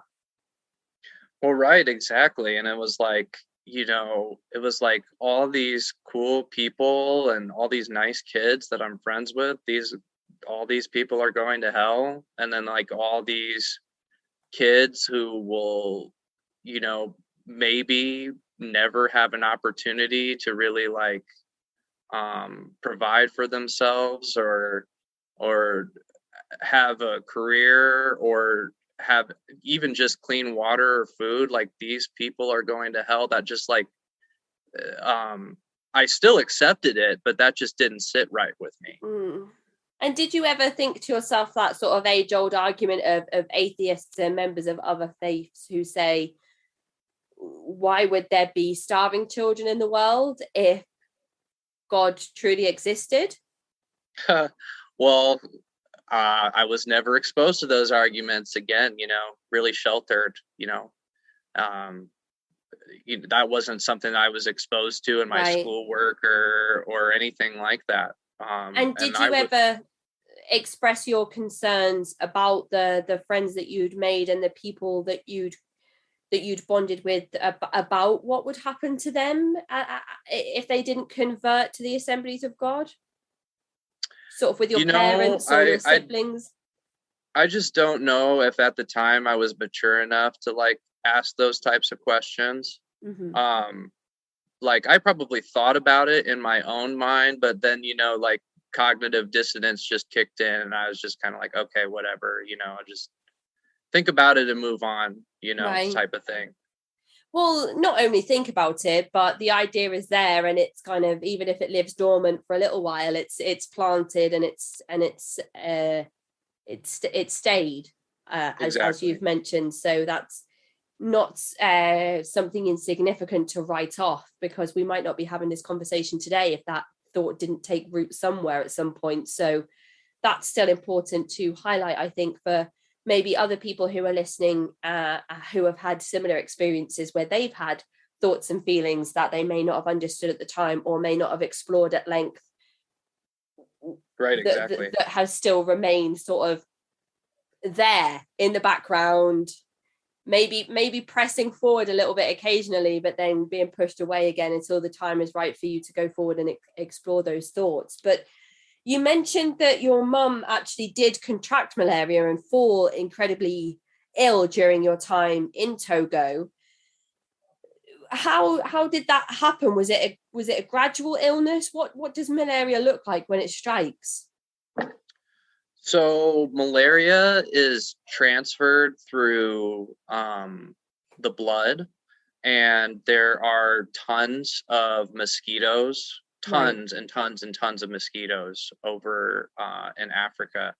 And so, every mosquito bite is like, okay, am I going to get malaria? Oh my goodness. Like, what's going to happen, And, I'm outside and me and my brother are outside all the time and we're getting bit constantly. But, both of us never got malaria, and then my parents, they go outside, get bit once, and they're like, contract malaria. So it was just kind of one of those things where, my mom got bit, she got malaria, and I can't remember if it might have been her first or it might have been her second time getting it. I can't remember, but because I know they got it, like both of them got it a few times. I just can't remember like how far apart those were, or like how many times it was, but like it was, getting malaria over there was extremely common. It's not like something rare. Right. So it'd be like the common cold over here, sort of the sniffles. Yeah, or like the flu, like seasonal flu. Yeah. Of course, it may be something that you get once or it may be something that you get like once or twice a year or something, Okay. And when it strikes, are there sort of telltale signs that somebody has it, or is it different for each person? I don't know how long it takes to really kind of set in and become a full-on illness, but it's pretty much, it's almost immediately. And it's the way that it's been described to me, because I never had it, but the way that it was described to me was like a really, really, really bad flu, like really bad, like body aches, intense fever, intense nausea and diarrhea. Sometimes you're not like, some days you're not going to get out of bed. You're just not even really going to get up, and it's even a struggle to get to the bathroom. And my mom had this very intense bout with malaria for about a month and a half, which it usually takes a few weeks to get over. Like that was like the normal, like maybe 2 to 3. I mean, it would just depend really, but usually it would take about 2 to 3 weeks to get over. And she almost had this thing for 2 months. Whoa. Okay. And is this like constant bed rest when you have it this severely?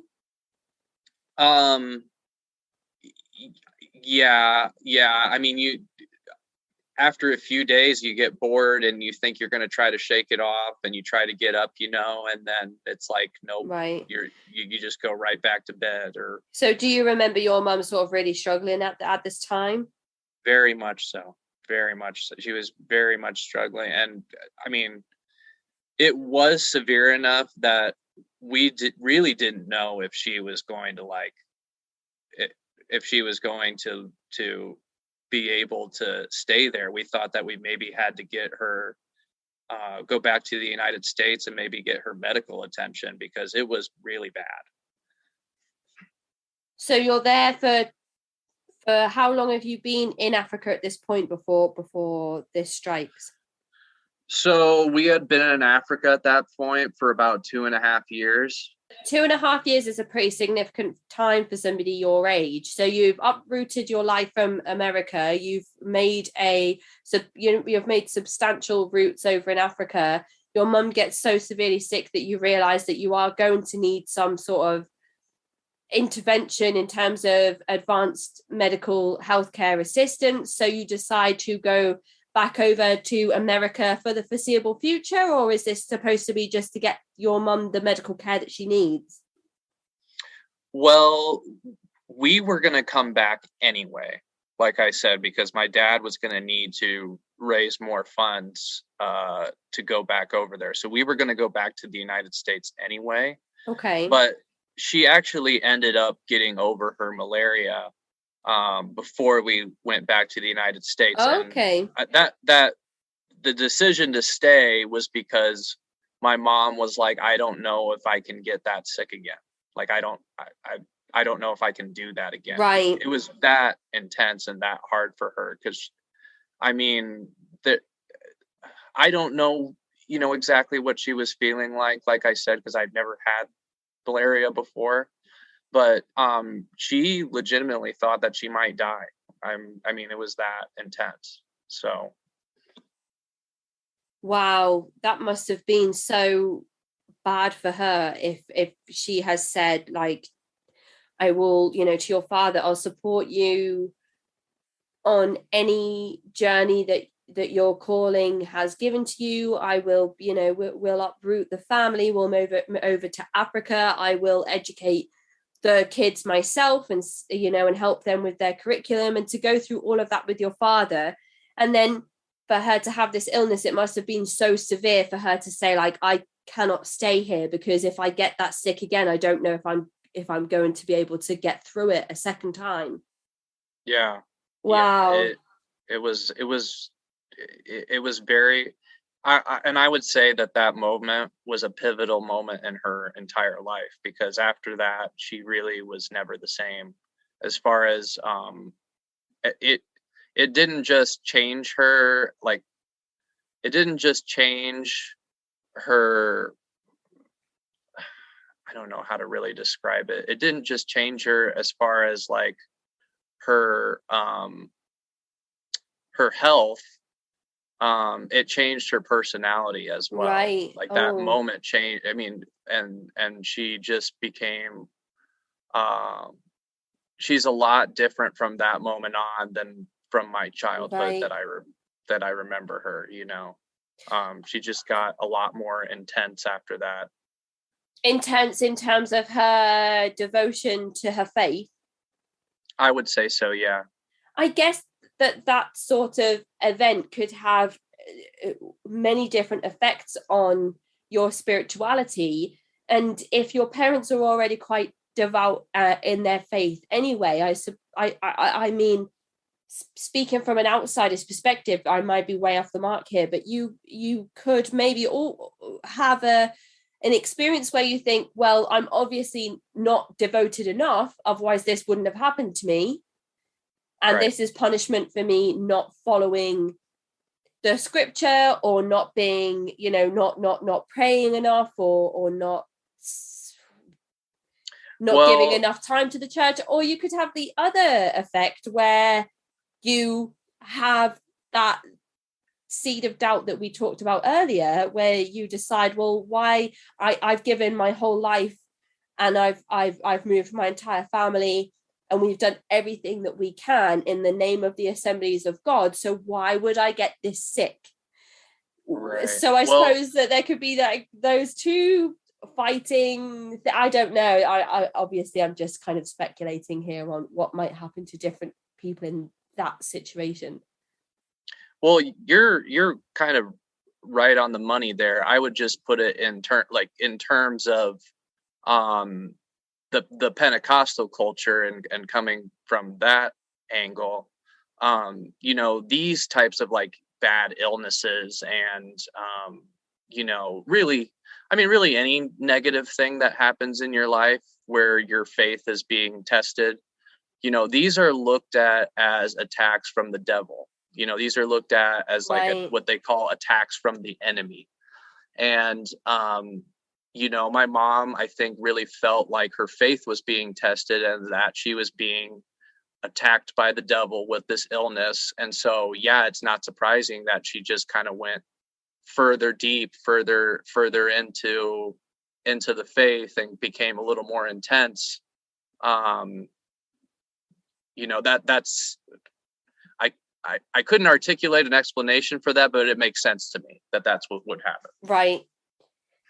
And so you make the move back over to America. Are you moving back into the house that you lived in before you left? So we went back to my hometown for a little while. And then my dad ended up getting a youth pastor job in a different town within the same state, the state that I grew up in. And he got a youth pastor gig in another town. And I was about 12 or 13 then. So, I've been out of the United States pretty much my whole time during puberty, and by whole time, like kind of growing up in a pivotal point. And so I've been out of American culture during like some of the most pivotal growing up in developmental years of my life.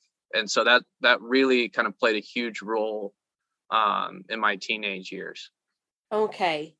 And again, sort of, you've left a group of friends behind before you move, and then you've made another set of friends whilst in Africa, and now you're back sort of where you were before you left. So are you reintegrating with old friendship circles, or are you starting again in terms of finding people with common interests and people in your peer group? Have things changed significantly since you were last at home? Yeah, things had changed significantly, and it was pretty much like starting over for like the third or fourth time. Yeah. Oh my goodness. And what age are you now? You're sort of 15-ish? 13. I was 13, or like 12 going into 13 when I moved there. So I was, I don't know what your like grades there are, but I was in 8th grade. Right. At that time. So, just before high school, just entering high school age-ish. And that's from what we see from mainstream American TV shows and films, reaching that high school age and finding a group that you feel comfortable with is quite a difficult thing to navigate. And I don't know if this is true for everybody. I know it was for me in terms of finding a group of peers that I felt comfortable with, and kind of navigating high school itself. But in terms of, we've seen shows like 13 Reasons Why that highlights all of the kind of stereotypical difficult things that somebody might experience whilst they're in high school. For you to not have an idea of where you will position yourself or place yourself at this time, was that something that made you anxious, uncomfortable, or were you kind of just going with the flow?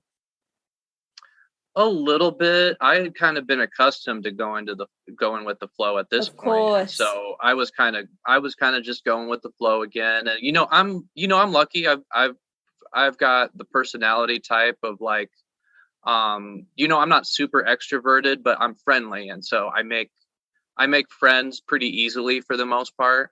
And so again, the community that was there at that new church, I was able to make friends and get myself established there, I'd say relatively quickly, and make a new friend group. What was difficult about that is that a lot of my friends were in public school, and I was still being homeschooled, and I had been homeschooled my entire life. And so, I was still kind of like, even though I was friends with people, I was still like very much sheltered from American culture and the secular world. And so that could be sort of difficult at times. Even by my friends, I was kind of sort of made fun of for that. And was that something that continued through your high school years, or did it change as you became kind of more established as your own person going through the educational process? Well, I was homeschooled all the way up until I graduated. So, I stayed pretty sheltered within the evangelical Christian bubble for a lot of the time. Now, I think by the time I had reached my teenage years, I believed 100% in everything in the theology and everything that I was being told at that point. But like, I wasn't, because I was a teenager and I had interests outside of the church. I wasn't always like 100% in. Like I wasn't like always like completely on board with whatever the church was doing at the time. So like, for example, like during worship, I wasn't like way into the worship or anything. I think maybe I had periods of time during high school where I tried to get into worship or whatever, or like tried to like really get into like the Bible and stuff, but I was just kind of like half in and half out. I wasn't really like as devout as like my parents were. Did they have any thoughts or feelings about that? Yeah, they did. I don't know so much about my dad, but especially my mom had a lot of thoughts and feelings about that. She used to tell me like something, I don't know what verse this comes from or if it's even in the Bible, but like basically not to be like a lukewarm Christian. You're either on fire for God or you shouldn't be a part of it at all. And so, I remember having like many different conversations like that with her. So you've come back over from Africa, and you said that your mum's intensity around her faith sort of changed after her experience with that bout of malaria. And then you're having these complicated and tense conversations with your parents about your lukewarm attachment to your faith. So did your parents' stance around their involvement with the Assemblies of God change after you returned to America? Did they reintegrate back into your old congregation, or did things change significantly after you'd returned? I would say after my dad got hired as the youth pastor for that new church, and by this point he was a little bit older. I think he was like in his later 30s, early 40s. So he wasn't exactly like the young youth pastor that he was in the 90s. And he was kind of trying to do the same sort of things and kind of use the same strategic approach that he used for evangelizing at the church that he did in the 90s. And I think there were a lot of factors that had changed, especially within culture at that point. And so like, it didn't really, those strategic plans didn't really work at this new church.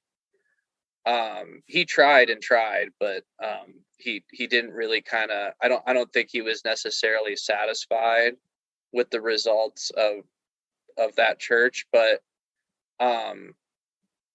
he really, really liked where we lived, and he really liked the church, and he really liked the community a lot. I just think that he was kind of outgrowing that youth pastor position, because Right. he just wasn't that young guy anymore.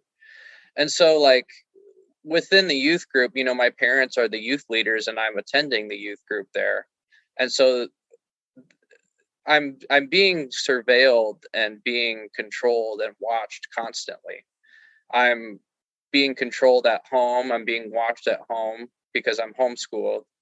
And then I'm being watched at youth group. And that's really the only thing I have outside of the home, you know?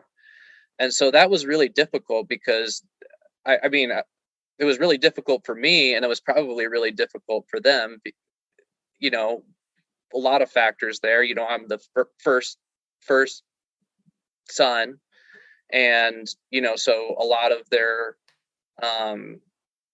rules and things are being tried out on me first. Yeah. And then you know, and then I'm going through kind of normal coming of age type of stuff, and they kind of see that normal coming of age stuff as sort of a threat to my faith, you know. Yeah, And sort of so typical there was a teenage big rebellion as a sort of perhaps the devil or demons taking position in you. Well, as a, I think a big factor too is like the cultural shift from the evangelical movement in the 90s to the 2000s is just it was just completely different, you know, like with especially with the internet and stuff, and the beginnings of social media. It was changing things, and I just don't think that they anticipated that. Do you feel like it's kind of more in keeping with the satanic panic of the 70s and 80s than it was of the 90s? Well, I mean, there was kind of a big satanic panic type of stuff going on in the 90s, so that definitely influenced them, and that carried over into the 2000s. And after kind of that whole thing had sort of been kind of debunked, you know. Yeah, it's something I'm researching at the moment. And when you said there that the 2000s was different to the early 90s, I wondered if it had kind of had that, because we kind of work in cycles. And that's why I thought it was interesting that we were talking about the Azusa Street revival and the Second Great Awakening, because I feel like with some of the other stuff that we were discussing before we hit record, with the radical evangelical movement in America at the moment merging into some of the QAnon stuff, or community members of both parties colliding into having those dual belief systems, that if we might actually be approaching the third Great Awakening, or maybe even the fourth. I don't know if there's like a third in there somewhere with all of these new religious movements that we talk about on the show. But that's why I thought it would be interesting to ask you sort of what the views were around pop culture and influences, satanic influences. Like Harry Potter gets mentioned a lot on the show about how that was forbidden for a lot of people in various Christian branches and sects, and other worldly influences like music and things that may be inviting the devil and demons into your heart, your soul, your beliefs, and your home. Right. Well, it didn't become super clear to me how separated I was from the secular world until I became a teenager, because I wanted to be a part of the secular world, I didn't want to like separate myself from what was going on in American culture. And the different ideas of secular culture versus the theology that I grew up with, or the ideas that I grew up with. It didn't necessarily become clear to me until I became a teenager how separate I was, because, not being able to watch even some PG-13 movies. I mean, R was like no question, definitely no rated R movies, but like except for Passion of the Christ, of course. But that's fascinating to me. Okay, I'm gonna make a quick note of that. I know that's kind of a big sort of joke and evangelical circles, is like, yeah, you're not allowed to watch rated R movies, but Passion of the Christ is okay, where it's the most gory and violent and most traumatizing thing you could ever see, and they show that to children too. I mean, that's my goodness, wild to me. No, yeah, that is. Oh my goodness. Okay, yeah. So sorry, I kind of butted in there with my piqued my extra interest in talking about the Passion of the Christ. But you were sort of discussing how it was for you in terms of things that you were encouraged to stay away from, or things that were restricted from you. Yeah, like PG-13 titles that I imagine every other child your age outside of your church or other similar high demand religious groups would just be kind of going to the cinema with their friends or the theater to go and see on a weekend. Yep. Yeah. And like, even like some PG-13 movies, I don't know.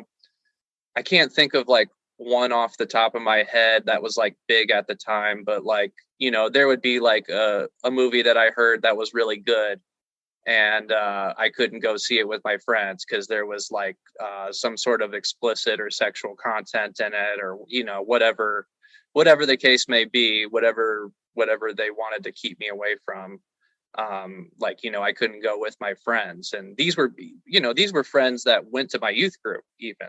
You know what I mean? It's not like their parents weren't keeping them away from it, so so that, like, even though like I had like a really good friend group there, and I'm still friends, like really close friends with a lot of people from that youth group, it definitely made me feel alienated, and like, I started to definitely feel different than other people at that point. I've just kind of had a quick look there about Mel Gibson and the Passion of the Christ, and it one of the quotes in an article on the Scotsman said, "For Gibson is a passionate member of the Catholic traditionalist movement, a minority but growing Catholic sect that rejects the reforms of the Second Vatican Council in 1964 to 65. In particular, the abolition of the Latin Mass. The Passion is nothing short of a party political broadcast for this movement, if only in the crude way Gibson's earlier Braveheart was propaganda for the Scottish National Party." So it's interesting if The Passion of the Christ is a movie that is allowed for all ages, because it's not even like it's in keeping or aligned specifically with Pentecostalism or the Assemblies of God. No, it's just kind of a part of that whole it's just kind of a part of like that whole evangelical Christian circle, it's not really specific the true story of Christ, the true story of what happened to Christ in all its sort of biblical gore. Exactly.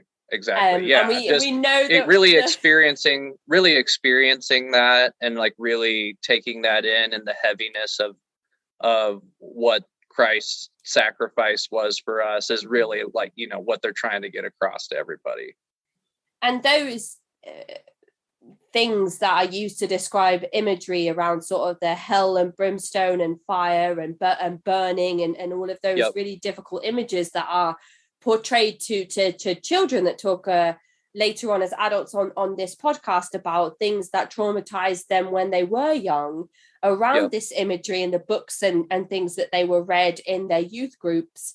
It's kind of easy, I suppose, in that way then to see why the Passion of the Christ was such a hit with denominations all over the world, no matter how their Christian faith aligns in terms of the very difficult map of tracking, you know, sort of where that branch came from and from which other movement it branched off from originally to begin with. So I suppose in that way, even though it's not specifically aligned to the Assemblies of God, you can see why that movie would be one of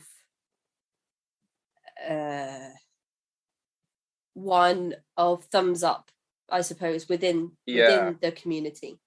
Yeah. Well, you're traumatized with things like this from a young age. And so like by the time you get to Passion of the Christ, when you're a teenager, it's like,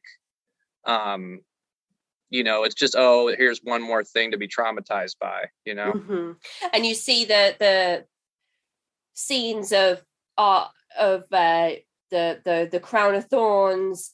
And you're like, I've learned about this. I know all about this, and then you're seeing the nails going in. Yeah, the cat of nine tails, like that was like a big scene in the Passion of the Christ. I remember they would even play clips from that in sermons sometimes. Oh my goodness! To make a point about something, I can't remember off the top of my head, but like, that was like a big major scene when like the cat of nine tails and he's whipping Jesus, the Roman soldiers whipping Jesus with the cat of nine tails. And that is just horrifying. I mean, it would be even hard for me to watch now.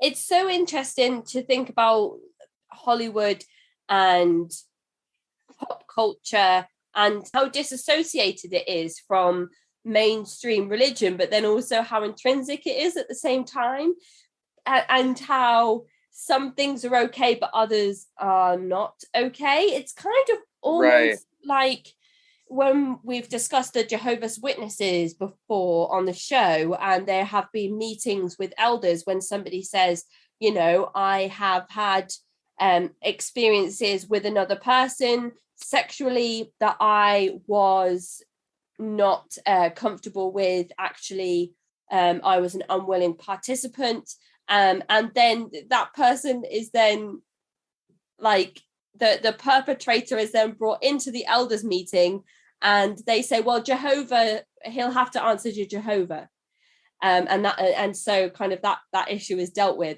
And then it's kind of like, but if you were to go and say, I had this experience and I was a willing participant, the person happened to be a member of the same sex, it's like, oh, well, this is sort of grounds for disfellowshipping. It's almost like some things are okay in one hand and then others are absolutely not okay in the other. So it's like you can't go and watch any of these PG-13 films, but this R-rated film, we'll let this one slide just because, it really does highlight the difficult things that Jesus went through.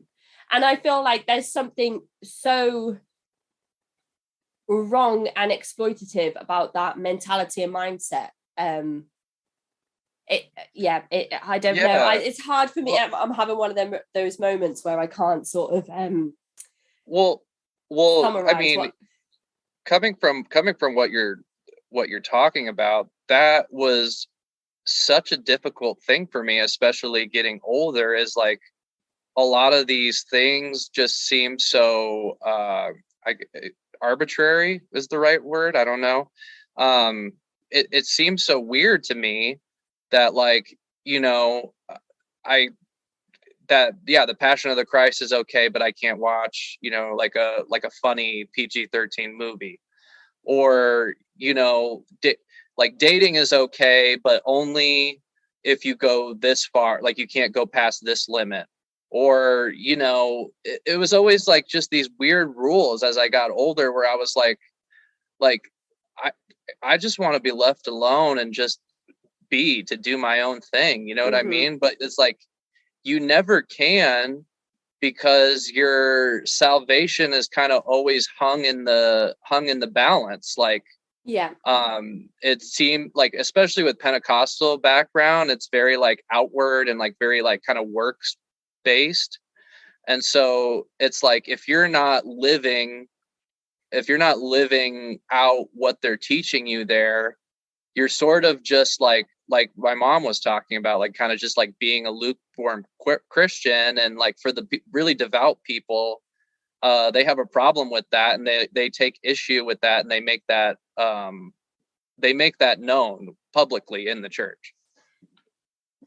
I suppose as well, from a popularity and financial standpoint, I believe that in America, it's always been more than 50% of the population in surveys that are taken will align themselves with a Christian sect or label themselves as Christian, whichever sect or branch they identify themselves with.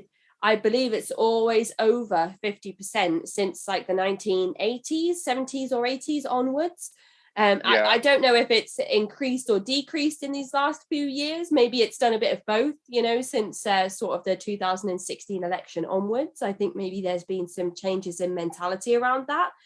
But for sure, perhaps Mel Gibson just saw a market and decided that was the one that he was going to speak to. Because if you're not allowed to watch any R-rated movies, but The Passion of the Christ is one that's kind of, allowed for any age group to watch, then is that like not bankrolling an entire majority population of an entire country? I don't know if this is just me kind of again speculating, but maybe it's a clever business that he has taken part in with releasing that film and advertising it to a particular community group.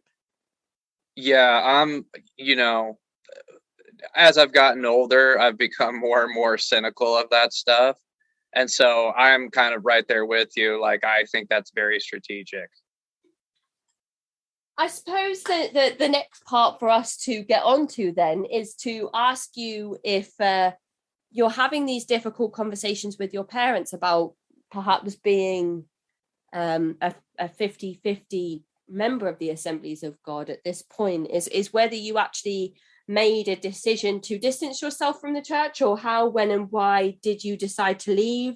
And was there extra pressure included in that because you were, as you mentioned, the oldest child? You were supposed to set an example. You are the fourth generation of your family to be involved in the Assemblies of God. What did that entire sort of segment of your life look like? Well, at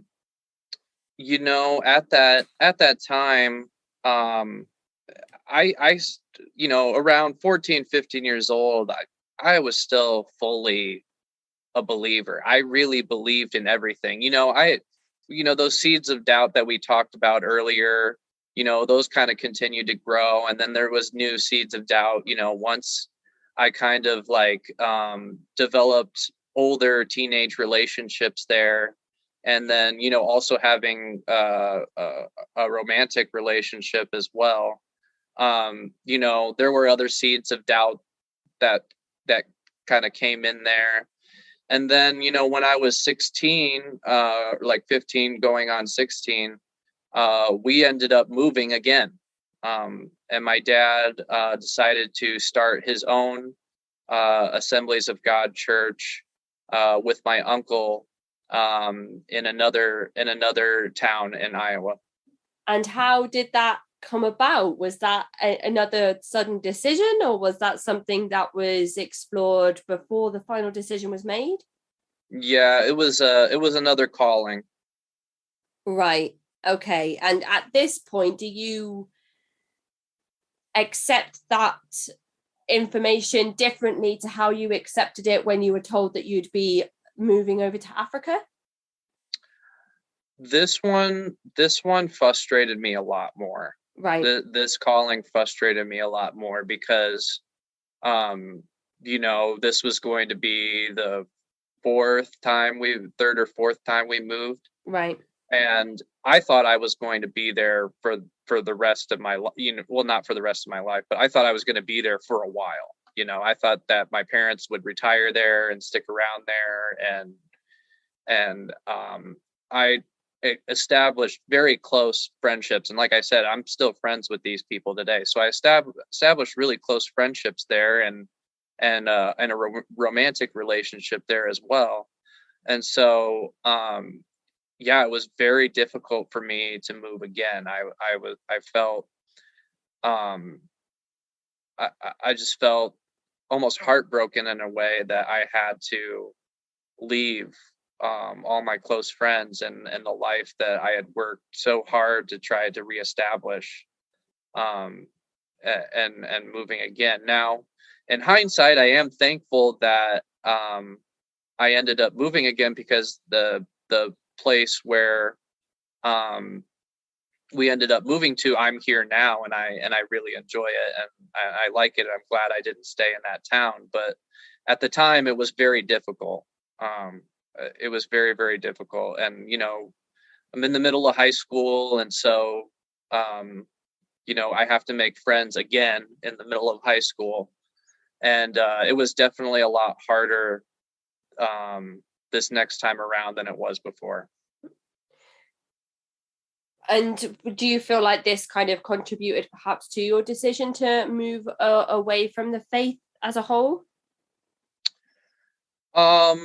There were definitely some more seeds of doubt that got sown along the way after I had moved here, because I became even more involved with people who were outside of the church that had nothing to do with the church.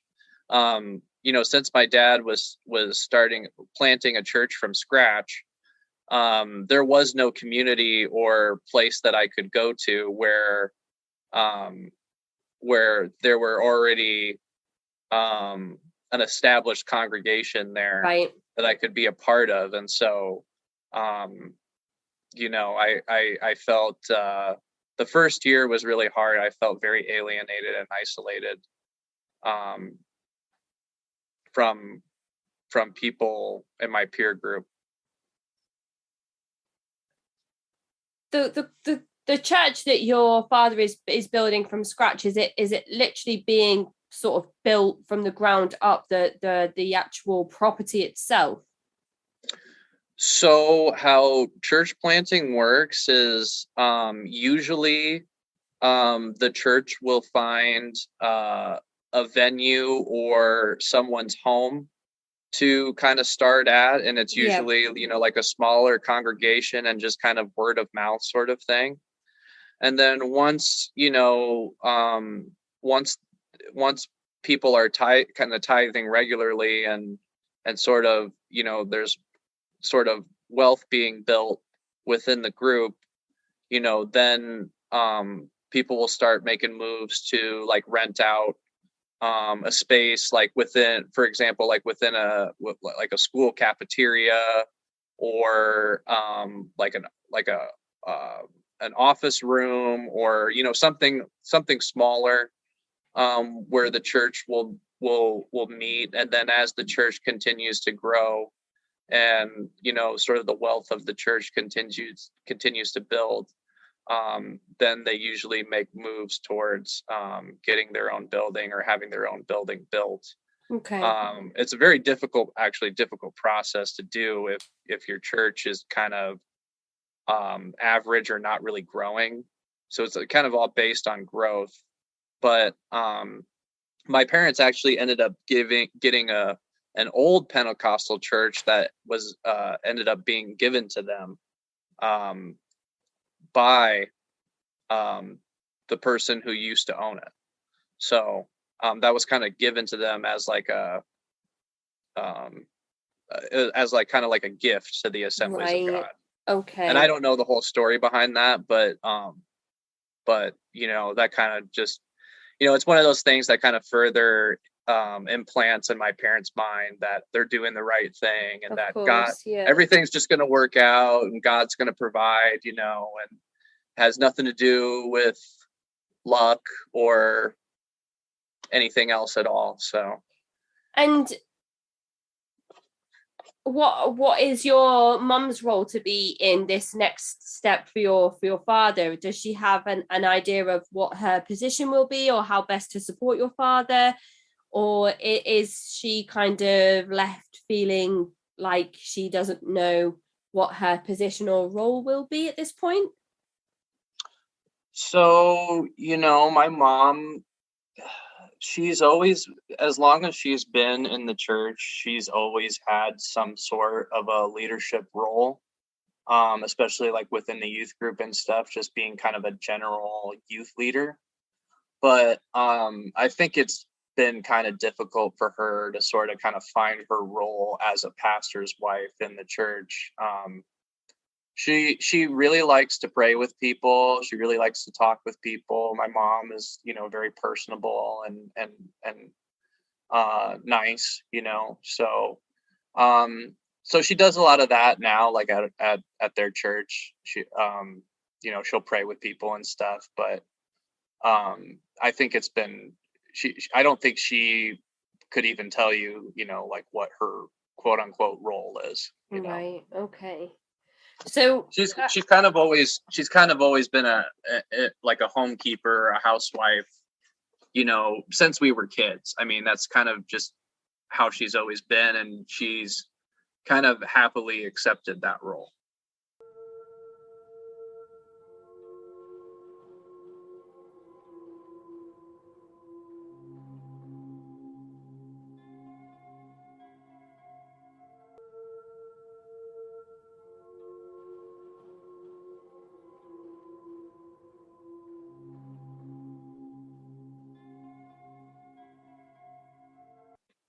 So at what point did you make the official decision to move away from the church? And were you still living at home at this point? How did that go down with your parents? Well, I moved away from the church and Christianity in general when I was about in my mid-20s, about 24. And it's kind of a long story, but basically, a lot of those seeds of doubt, that kind of kept creeping in as I got older and as I got to be a teenager. Kind of kept building up, and it was kind of getting. As I got older, I was faced with tougher questions and like having more life experiences, where it was kind of tough to reconcile my faith. And in my early 20s, I kind of became really devout, and I would say that that's kind of like when I really chose to be a part of the Assemblies of God myself, versus like my parents kind of forcing me to be a part of it. Okay. And like even though I had those seeds of doubt and stuff when I was younger, I still believed 100% in everything that was being told to me. And so I wasn't like devout, but I was a true believer. Like I believed everything. I believed in the rapture. I believed in hell. I believed that Jesus was the Son of God. I believed in the Holy Spirit. I believed that the Holy Spirit was capable of making people speak in tongues and healing and doing miraculous signs. I believed all of that stuff, 100%. And so, in my younger years, in my early 20s, I had before that, I had never really thought about like really what I wanted to do in my life. And no one ever really encouraged me to sort of seek that out. I never really had permission to sort of explore and sort of have hobbies or passions to pursue. You know what I mean? I had things I was interested in, but it was always like, well, if that isn't going to save people and bring people to Jesus, then what does it really matter? You know, Right. It's kind of like the whole attitude that devout Christians have, especially in the Pentecostal church too, that if it's not bringing people to Jesus, then kind of doesn't really, it's not really legitimate, And yeah, there's like this whole idea of like God gets the glory for everything. So like, even growing up, like middle school into high school, and then into my early 20s, I would say that like, I had to sort of like, my interests and hobbies and things that I liked had to sort of take the back seat. And what happens when you kind of bury those things is that like you start losing yourself. Like you start becoming what the church wants you to be and not like who you truly are on the inside. And that's what I always felt growing up, is that I always had to die. Like part of myself had to die in order to be what the church wanted me to be and be who I thought God wanted me to be. Right. And so, by my 20s, I have no interest. I have really no career choices. And so I decided to become involved with my parents' church. And it's always been a smaller church, a smaller congregation, and it's a small congregation now. And so, I was going to start getting involved in my parents' church. And for whatever reason, I was going there and being involved and helping with kids ministry and things like that. And like, helping with the media and stuff on Sundays, and just like trying to help and do and be where my parents needed me and do anything that I could do to help. I was committed to that. So I started going there for a while, and I thought that like, things in my faith were really good and that I was starting to grow spiritually. And then for whatever reason, there came a point where like, I wasn't getting anything out of Sunday service anymore. Like the sermons like just weren't like not resonating with me. I didn't feel like I was really getting anything out of it or growing spiritually anymore. And I don't really know why that is, but I wasn't getting anything out of it. So I tried to sort of get into some of these other evangelical mega church pastors, because a lot of their material and things were online. And so I started kind of getting into that, like listening to that. Kind of really just kind of opened me up to different perspectives about Christianity. Because even though like the people I was listening to would probably mostly align with what my parents taught at their church and kind of the same types of theology, there were still like things that were different about it, and that sort of like opened me up to the possibility of maybe you could do Christianity a different way, and then I started really kind of getting into what they call apologetics, which is like basically like it was really just debating and arguing on behalf of the church and on behalf of like biblical theology and stuff. And so like I would watch these debates on YouTube and stuff where Christian scholars would debate secular scholars and things like that. And, just more seeds of doubt were sown there, where it was just like, it just seemed like once like, once my faith was put up to critique or scrutiny, it really didn't seem to hold or be 100% true. And so that was, that was another seed of doubt that started to grow, is like, maybe this isn't 100% true. And I believed it was 100% true. And the reason why I sought those things out was that I thought it would stand up to scrutiny, because that's what I was taught. Right. I was taught that this does stand up to the secular world and can hold on its own. And, what I found out was that it really doesn't. And there's a lot of reasons for that. But as that started to kind of go on, and I started to kind of open myself up more to different points of view, even then I was still, I still believed 100% in everything. And I ended up getting married in my early 20s.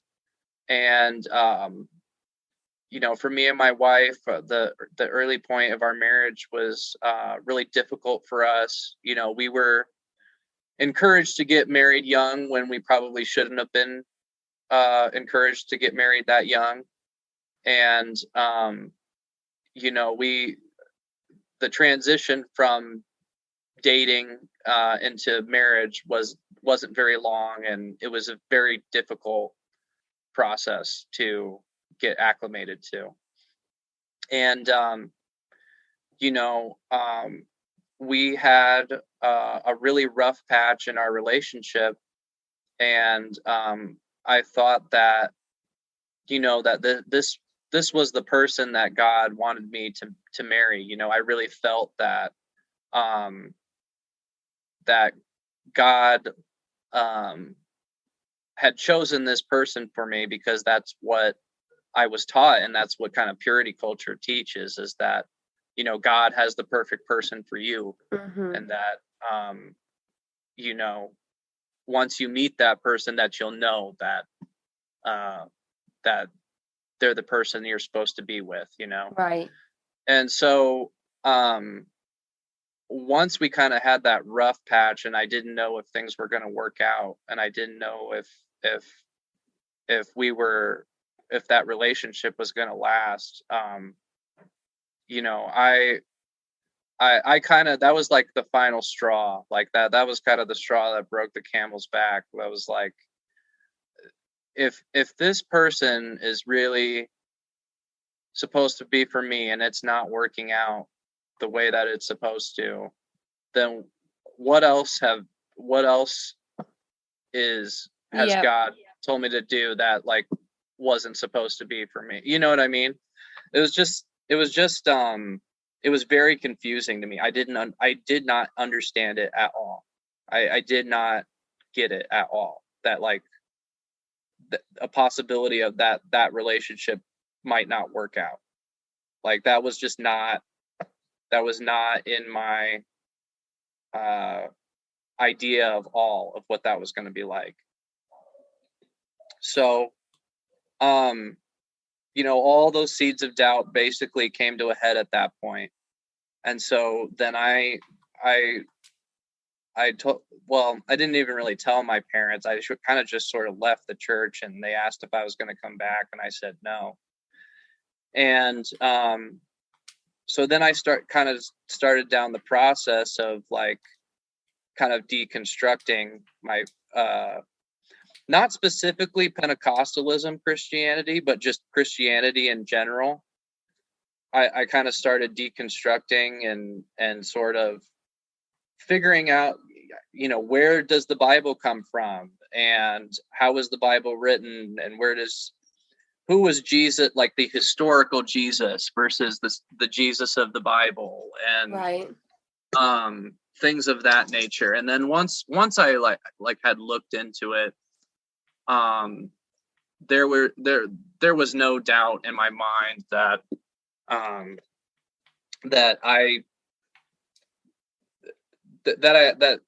not that I was fooled, but that I never really got to analyze the information before before I was a part of the church, and I never got to choose the church for myself. Right. And even if I did get to choose the church for myself, that information was not privy to me or anybody else in the church, you know? Like there's like a lot of people talk about now, like informed consent when it comes to groups and businesses and religions and stuff. And like I felt fooled because it was like I never got to see the other side of it. You know, I only got to see one side of it. You know what I mean? So and then, you know, as I started to heal and kind of find myself again, over the years up until now, you know, and then I started looking into the Pentecostal background, and you know, the more I did the research, basically the more I was able to heal, because I know now that like none of that stuff that was taught to me was based in reality. It just was not based in reality at all. It was stuff that was very biased, and that had been whitewashed over thousands of years and also hundreds of years, in regards to Pentecostalism. That whole history has been completely whitewashed, and a lot of people don't even know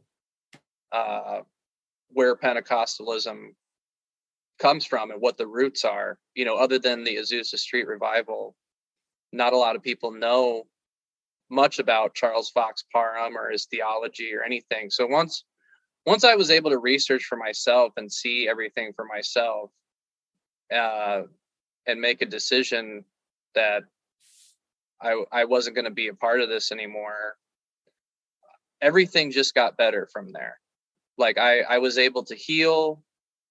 You know, I went to therapy, was able to get help in therapy.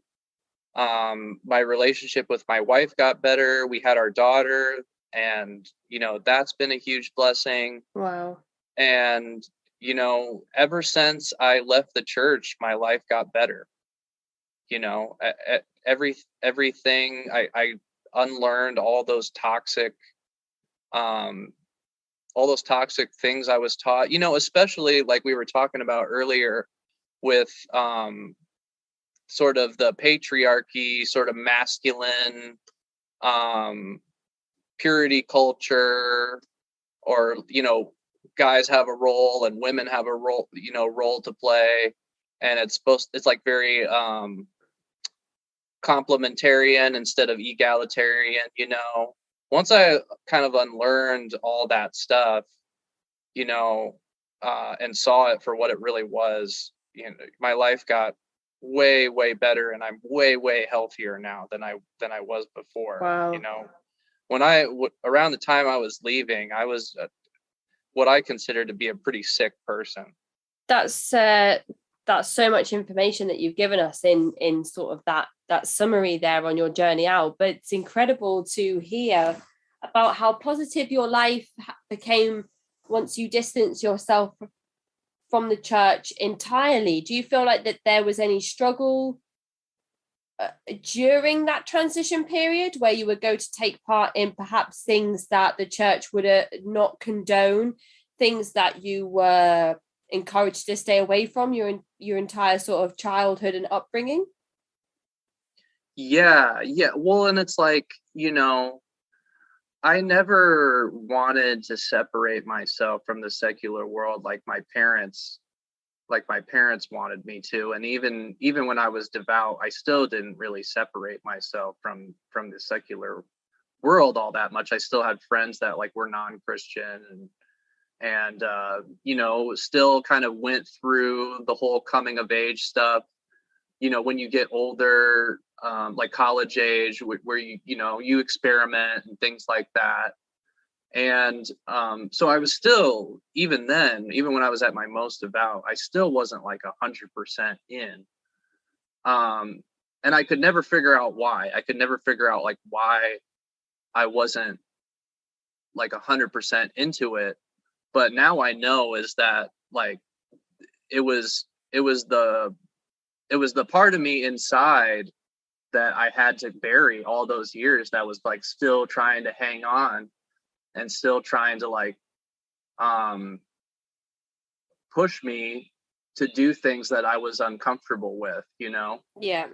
And once I was able to let go of all that stuff, I didn't have to feel guilty about those things anymore. It was like a weight had lifted off of me. Like and like another big thing for me too was that, you know, I was so scared of the rapture and of hell. And, you know, that's something that I've been traumatized with over and over again since I was a little kid, since I was, you know, literally, you know, toddler age.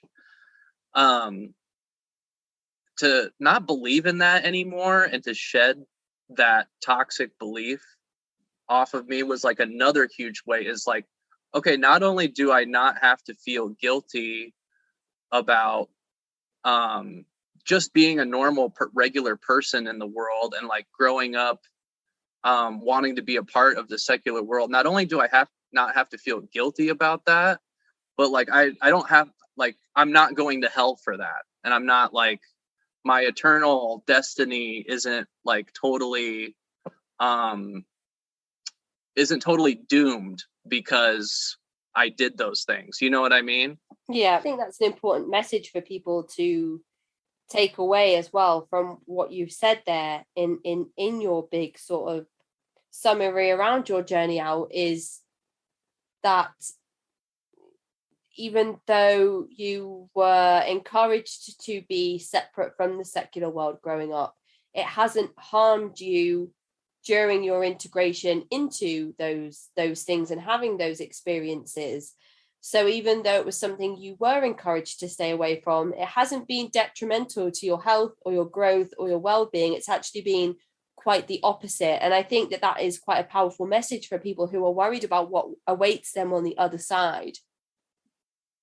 Yeah, and that was the thing too, is like none of it at all was negative, even though I was told that if I were to, you know, quote unquote, go down the wrong path or go down the into the secular world and go down that path and reject what I had been taught, that, you know, I think you probably heard this from other evangelical people before, where, you know, I was going to become a drug addict, or I was going to, you know, be in some really extreme situation if I left the church, which is just, I mean, was just a total lie, you know, and everything that I had been a part of in the secular world were all positive experiences. I really did not have very many negative experiences. I'm sure there were maybe some, but for the most part, you know, it was all positive. And, you know, another thing that the evangelical church or Pentecostal church kind of fully rejects and doesn't really give legitimacy to is mental health problems.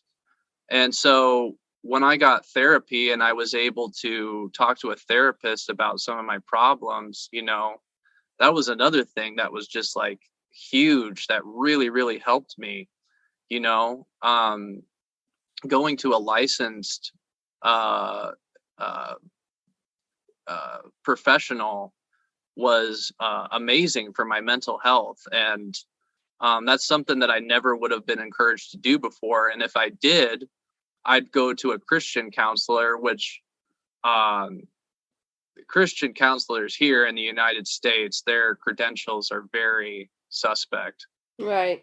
I don't there might be some Christian counselors out there that are legitimate, but I don't think there's very many.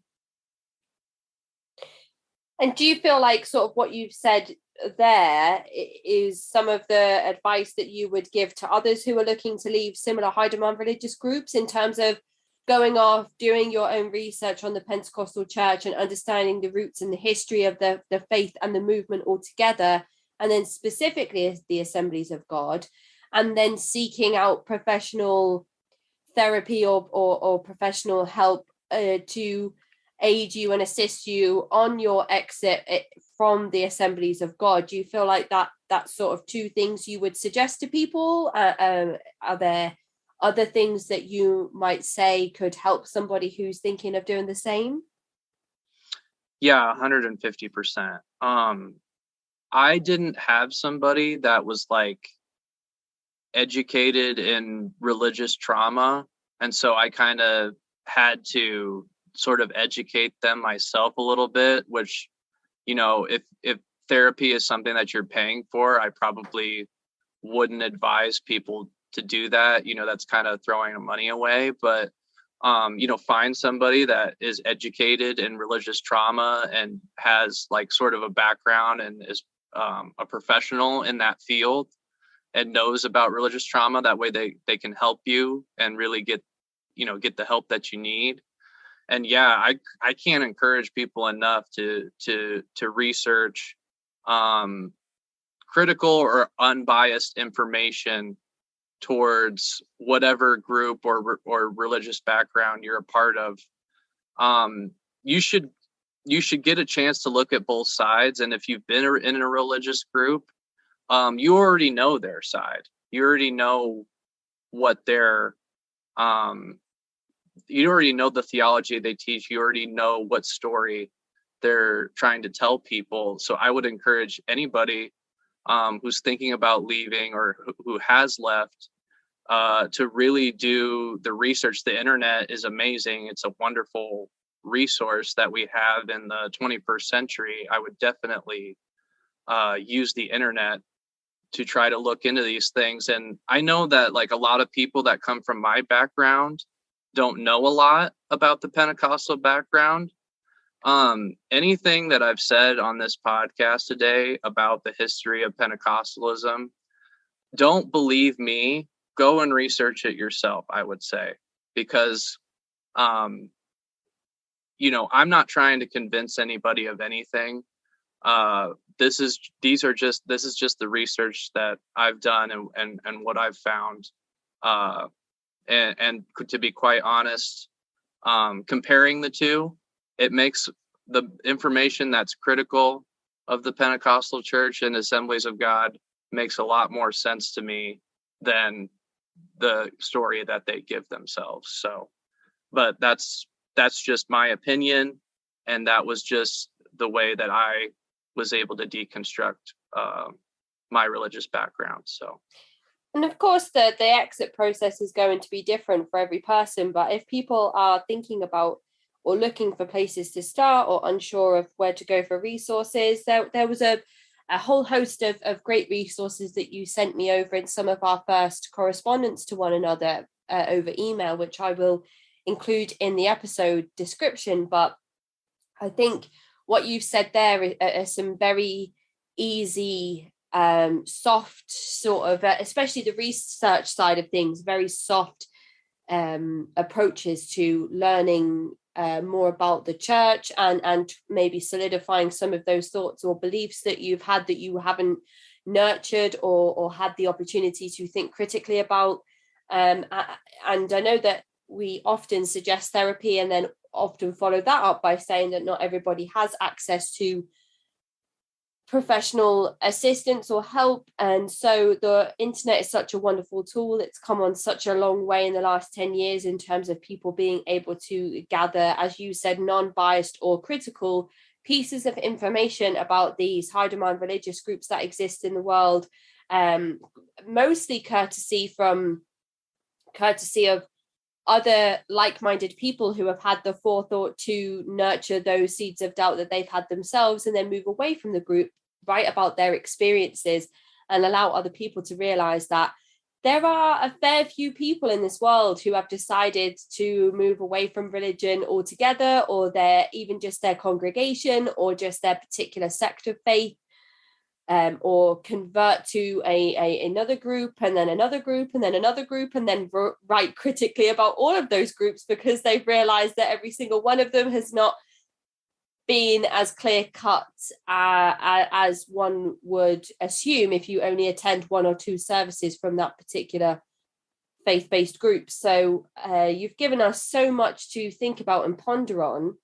And I think that your perspective around the upheaval of you and your family moving across America to a different continent to perform missionary work, to then move back over to America and have that reintegration, and then your parents deciding to actually open up their own church and to be the leaders of their own sort of congregation itself is not something that we've heard about on the show before in this respect. So I think that you've definitely given us a different perspective that we haven't heard about before. The missionary work, I understand, is still quite prevalent amongst many Christian sects and faith-based groups within America who travel far and wide to proselytize, whether that be to other parts of America or other parts of the world that have never seen Caucasian people in their lives. So that's Right. such a fascinating thing to think about and to discuss. So thank you so much, Jordan. And also, I should point out for anybody listening that Jordan is actually a patron of the show as well. So aside from offering us his experiences and personal thoughts and feelings around his life and upbringing. Love is in the air, and you know who really deserves some extra love? You, that's who. So treat yourself to a mental pick-me-up with Best Fiends. Unwind with thousands of brain-tickling levels and tons of cute collectible characters. Because even in the shortest month, you deserve all the me time you can get. Ready to boost your brain power? Download Best Fiends free today on the App Store or Google Play. That's friends without the R. Best Fiends. Play Best Fiends. And these things in the show, he actually supports the show on the Patreon group as well, which is fantastic. So thank you so much for that, Jordan. I always write in the group how appreciative I am, but it's not often I get to actually sit down and have these lengthy one-to-one chats with people who are patrons of the show. So it's been great to sit down and chat with you today. Yeah, Casey, thank you so much for having me on. I really, really appreciate it. And I just want to say, too, that your show has been huge influence on me. I love listening to people's stories and other people's experiences and their backgrounds and different religious or high control groups. And I can't thank you enough for the work that you're doing, because it, in a lot of ways, a lot of the episodes, when I listen to the other episodes, it's kind of like my therapy, you know. It's the religion and the rules and the things might be different, but you know, the kind of the method of control is kind of the same, and I can really relate to Absolutely. a lot of those people's stories. Those earmarks are so similar, and I think that's why a lot of these different conversations are so important, even though the subject might sound different in the title. The overall conceptions that are explored in the episodes are often extremely similar. So I'm so glad to hear that it's helpful, and I hope that it's the same for people tuning in and listening. And it's a privilege for me to be able to have these interactions with these people that come and speak on the show, and to bring this work to the wider public. So without people like yourself supporting the show, but also coming to speak with me on the show, we wouldn't have the platform that we have today. So really, the thanks does lie with you, the people that tune in, the people that provide us with these testimonies and these stories, being, you know, sort of brave enough to come forward and chat on record about the experiences that they've had. So thank you so much for your time today, Jordan. I know we've already scratched the surface.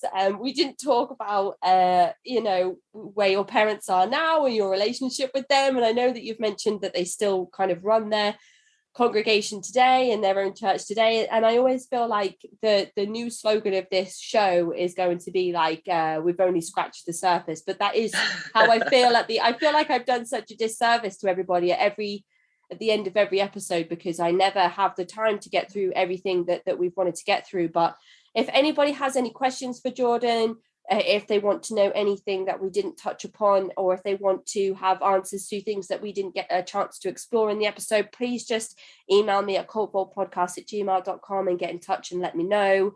I will be releasing this episode on the 4th of February and getting in touch with you, Jordan, to let you know that that's gone live. And thank you so much for your continued support, and I hope you really enjoy the rest of your day. Thank you so much, Casey. Have a good one.